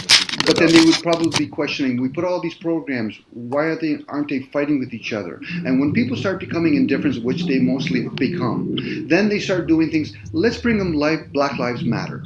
Let's bring them same-sex matter. So what they'll do is, this is what they used to do in the Romans times. They used and then go among their nations and then do strifes among them. The Romans could only wish they had technology like we have now. Let's report on the TV that there's a president that nobody likes, or some people like, and they're doing some sort of war in another country. There's your indoctrination. And then people considering we outnumber them, we're better off to walk away and do our own thing. The question is, Charles, when you're awake somewhat, Charles, you're outnumbered. Because the masses, the ones that are asleep, that's the bigger number. I could walk away right now and say, fuck it all, and I'll be all right. Do you remember Space Jam, the movie? I could live my best life. Yeah, but Charles, do you remember the movie Space Jam, the movie? Yeah. Okay. You had the one small little guy convincing the big guys to work for him. The big guys are the masses. They're the masses. And for them, they're troublesome. Because for them, most of them, I use it harshly by saying asleep, but I kind of got a different spin on it. They're too busy struggling. They're trying to, feed their families, go to work, complain about. Yeah, they're living the illusion that one day they'll have this stupid fake American dream and they'll get out of struggling. I don't but think. In reality, the house is against you. You'll never get out of that. You'll never get out of all this. It's designed to keep you down. The American dream was probably pondered and pushed towards pioneers or people from other nations. The ones that are living here now, they're like that gorilla that you were just describing, and some of them, exactly. some of them might be sad. The rest of them are like a deer in a headlight, And maybe for some of them, my life is so shitty, so let me be a cop or be a military guy, That's and then me. hide I'm behind. a sad gorilla. I'm sitting there. Yeah, you could be a sad gorilla. I'm in prison. That's me, the sad gorilla. You could be in a prison too. Go ahead. Like I said, we're in a big prison. Maybe. Yeah. With a lot of bling bling, forestry, water and all that. It's not really our surroundings. It's usually our race that we have an issue with. No, it's a prison because I can't get up. I can only go to the shore of Connecticut and look and wonder what the other lands are like until I ask Big Daddy for permission to get a fucking passport and pay to go travel somewhere. So until then, I'm stuck in the fucking prison until I ask Big Daddy to travel. Okay, let's test that, Charles. You could go to Florida. What holds you probably going to Florida is your attachments to where I can only go to the edge of Florida. It's still a prison. No, it's a big prison. Okay, sure. Hello, guys. I can't go to Canada. I gotta ask Big Daddy if I could cross the fucking border. That's true. Gotta have that passport. Hello. It's fucking ridiculous. Hey, Jason. You're right, Max. I have an opportunity to go to Sweden Hey, right Joe. now. I just want to say, and I can't even fucking do that. It pisses me off. Anyway, what's up, Jason? Not like guys. I was asleep actually. At past 1 in the morning there. I got up to have a joint and saw you lot were on, so I thought I'd just come and say hello for half hour. That's Yeah, I just decided to go live. I was reading that book, 300. It's pretty interesting. And then I opened the panel for a minute. I was just bored. Yeah, I'm planning on going to Finland this year, Charles, as well, because it's a bit easier for me. It's not that far away from England, really, compared to you going. You need to a Sweden. passport, or you could just go. Oh yeah, no, you need a passport. Yeah. But, yeah, it's not that far away. I've been meaning to go for a couple of years, and if I can get it together this year, I really want to go. See, the passport thing pisses me off because I feel like I got to go against what I stand for, man. Like, to get a passport. Plus, I don't have the money. It's real expensive to get a fucking passport, and it's expensive to get a plane. Well, if you got, I could get the money, I just gotta hustle harder. I gotta find a way to invest my money, negative or positive, to double it, which I'm probably gonna do because I want to go to Sweden. Then I'll probably bring my passport and stay there. You know what I mean? It's like there's so many places you can go in your country. It's ridiculous. I mean, this country still amazes me. The places I've been, like in Scotland, out onto the little islands there and everything. Kind of crazy, and that's just in my little country, man. I mean, it's like your state is like 3 times as big as twice as big as the UK, I think. Do you know what I mean? Yeah. There's plenty of places for you to go in your country, mate, where you don't need a passport. There's nothing here in Connecticut. I've been all over Connecticut. It's all the same. Expensive. It's Go to the woods.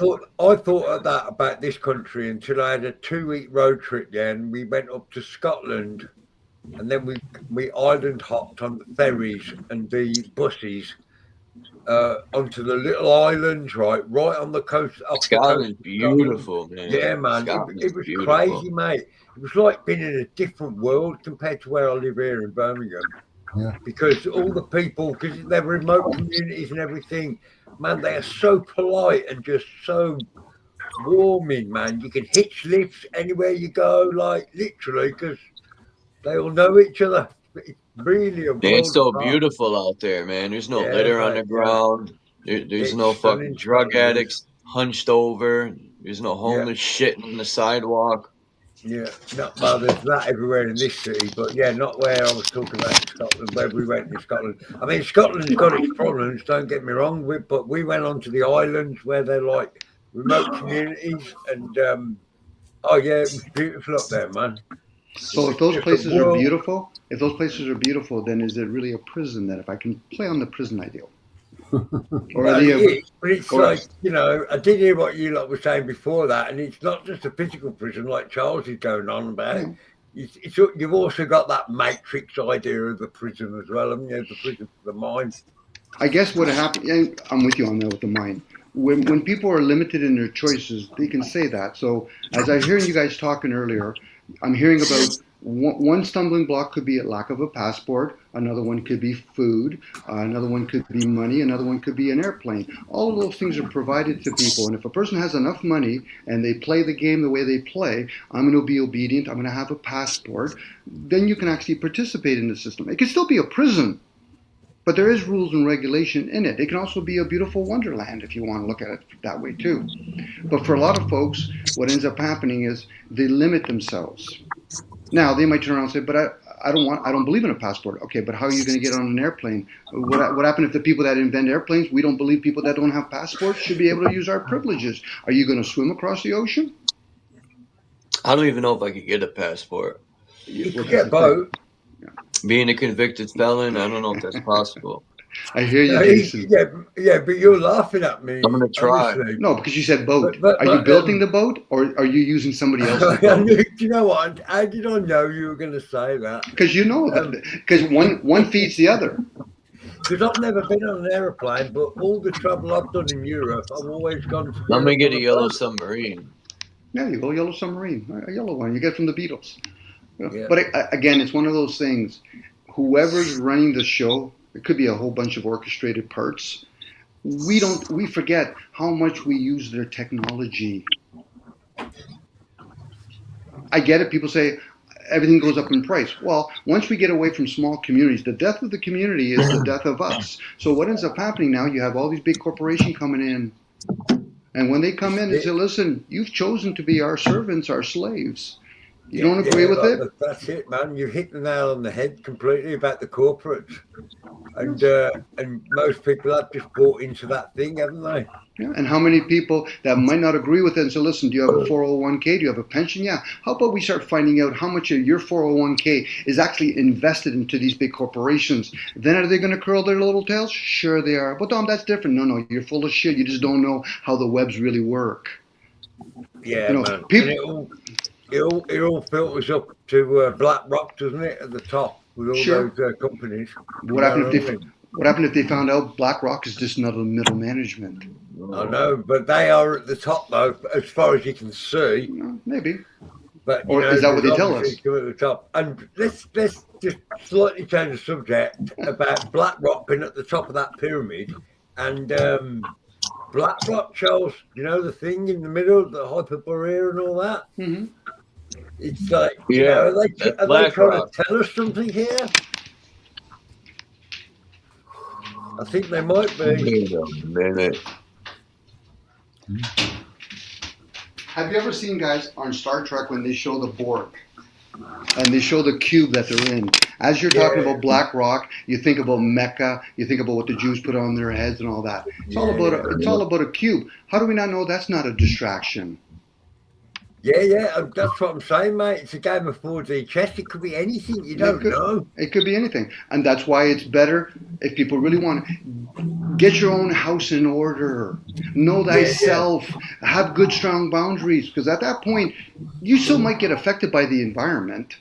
You might still be affected by your neighborhood human beings that are totally fucking asleep as you're trying to explain to them. I said, you work for money, but do you understand how it works? Well, that's of no concern to me.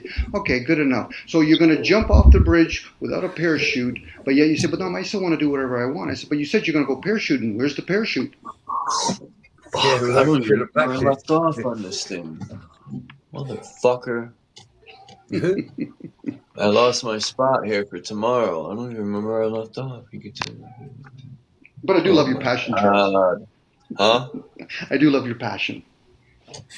Yeah, you've got to give him that one. All right, guys, I'm going to try and get back to bed. Yeah, same with you, Jason. Enjoy yourself. Charles, I think catch up with you all tomorrow. Yeah. Yeah, I think I held you up way longer than 20 minutes. And sorry, Max, for boring you. If we did bore you about sports. Max. I didn't even say hello to Max. You all right, Max? There. Sounds like Max is snoring. No. All right, Jason. I'll catch you all tomorrow, guys. Yeah. Have a good night. Yeah, much love. Opportunities trying to get. All right, I remember this. You can tell me first too. Oh no. All right, I don't remember saying this part.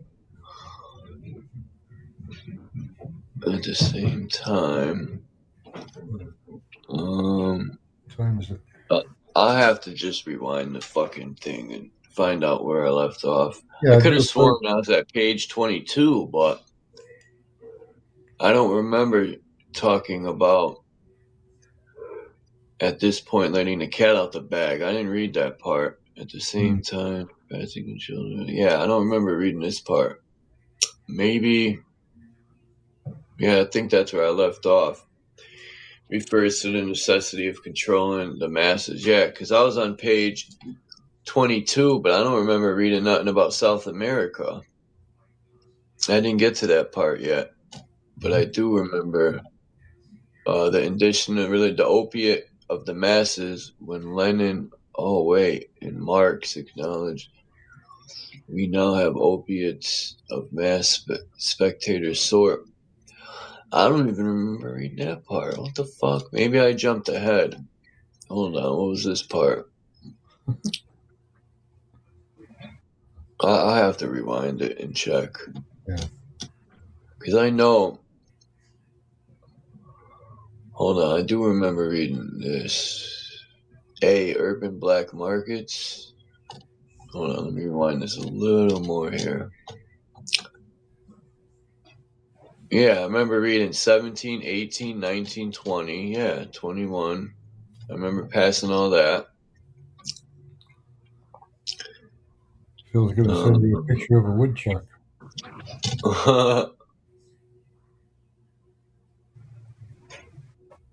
Oh, the wood he cut. All right, Dean, man, it's good seeing you, man. I tried to call you. Me and Renegade tried to call you, but I'll talk to you. I'm gonna go live. I'll try to call you tomorrow, Dean, on Telegram. That's one good thing about technology. I could talk to my friends in other countries. Yeah. Like I want to go to Sweden. You know, I never in my life had an opportunity to travel. And the reason is because I don't know people in the other countries. Yeah. I went But down now to I Mexico. do. Huh? I went into Mexico once. Yeah, The I would love US. to go there too, man. I know Mexican people are awesome. And their food is delicious.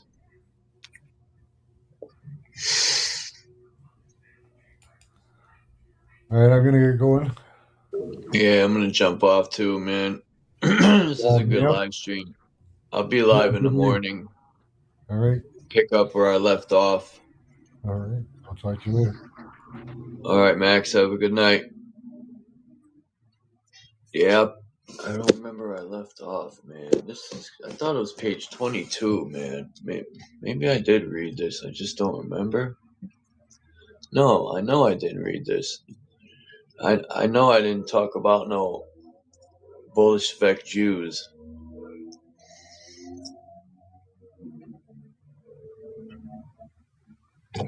Yeah, I know I didn't read this, I don't think.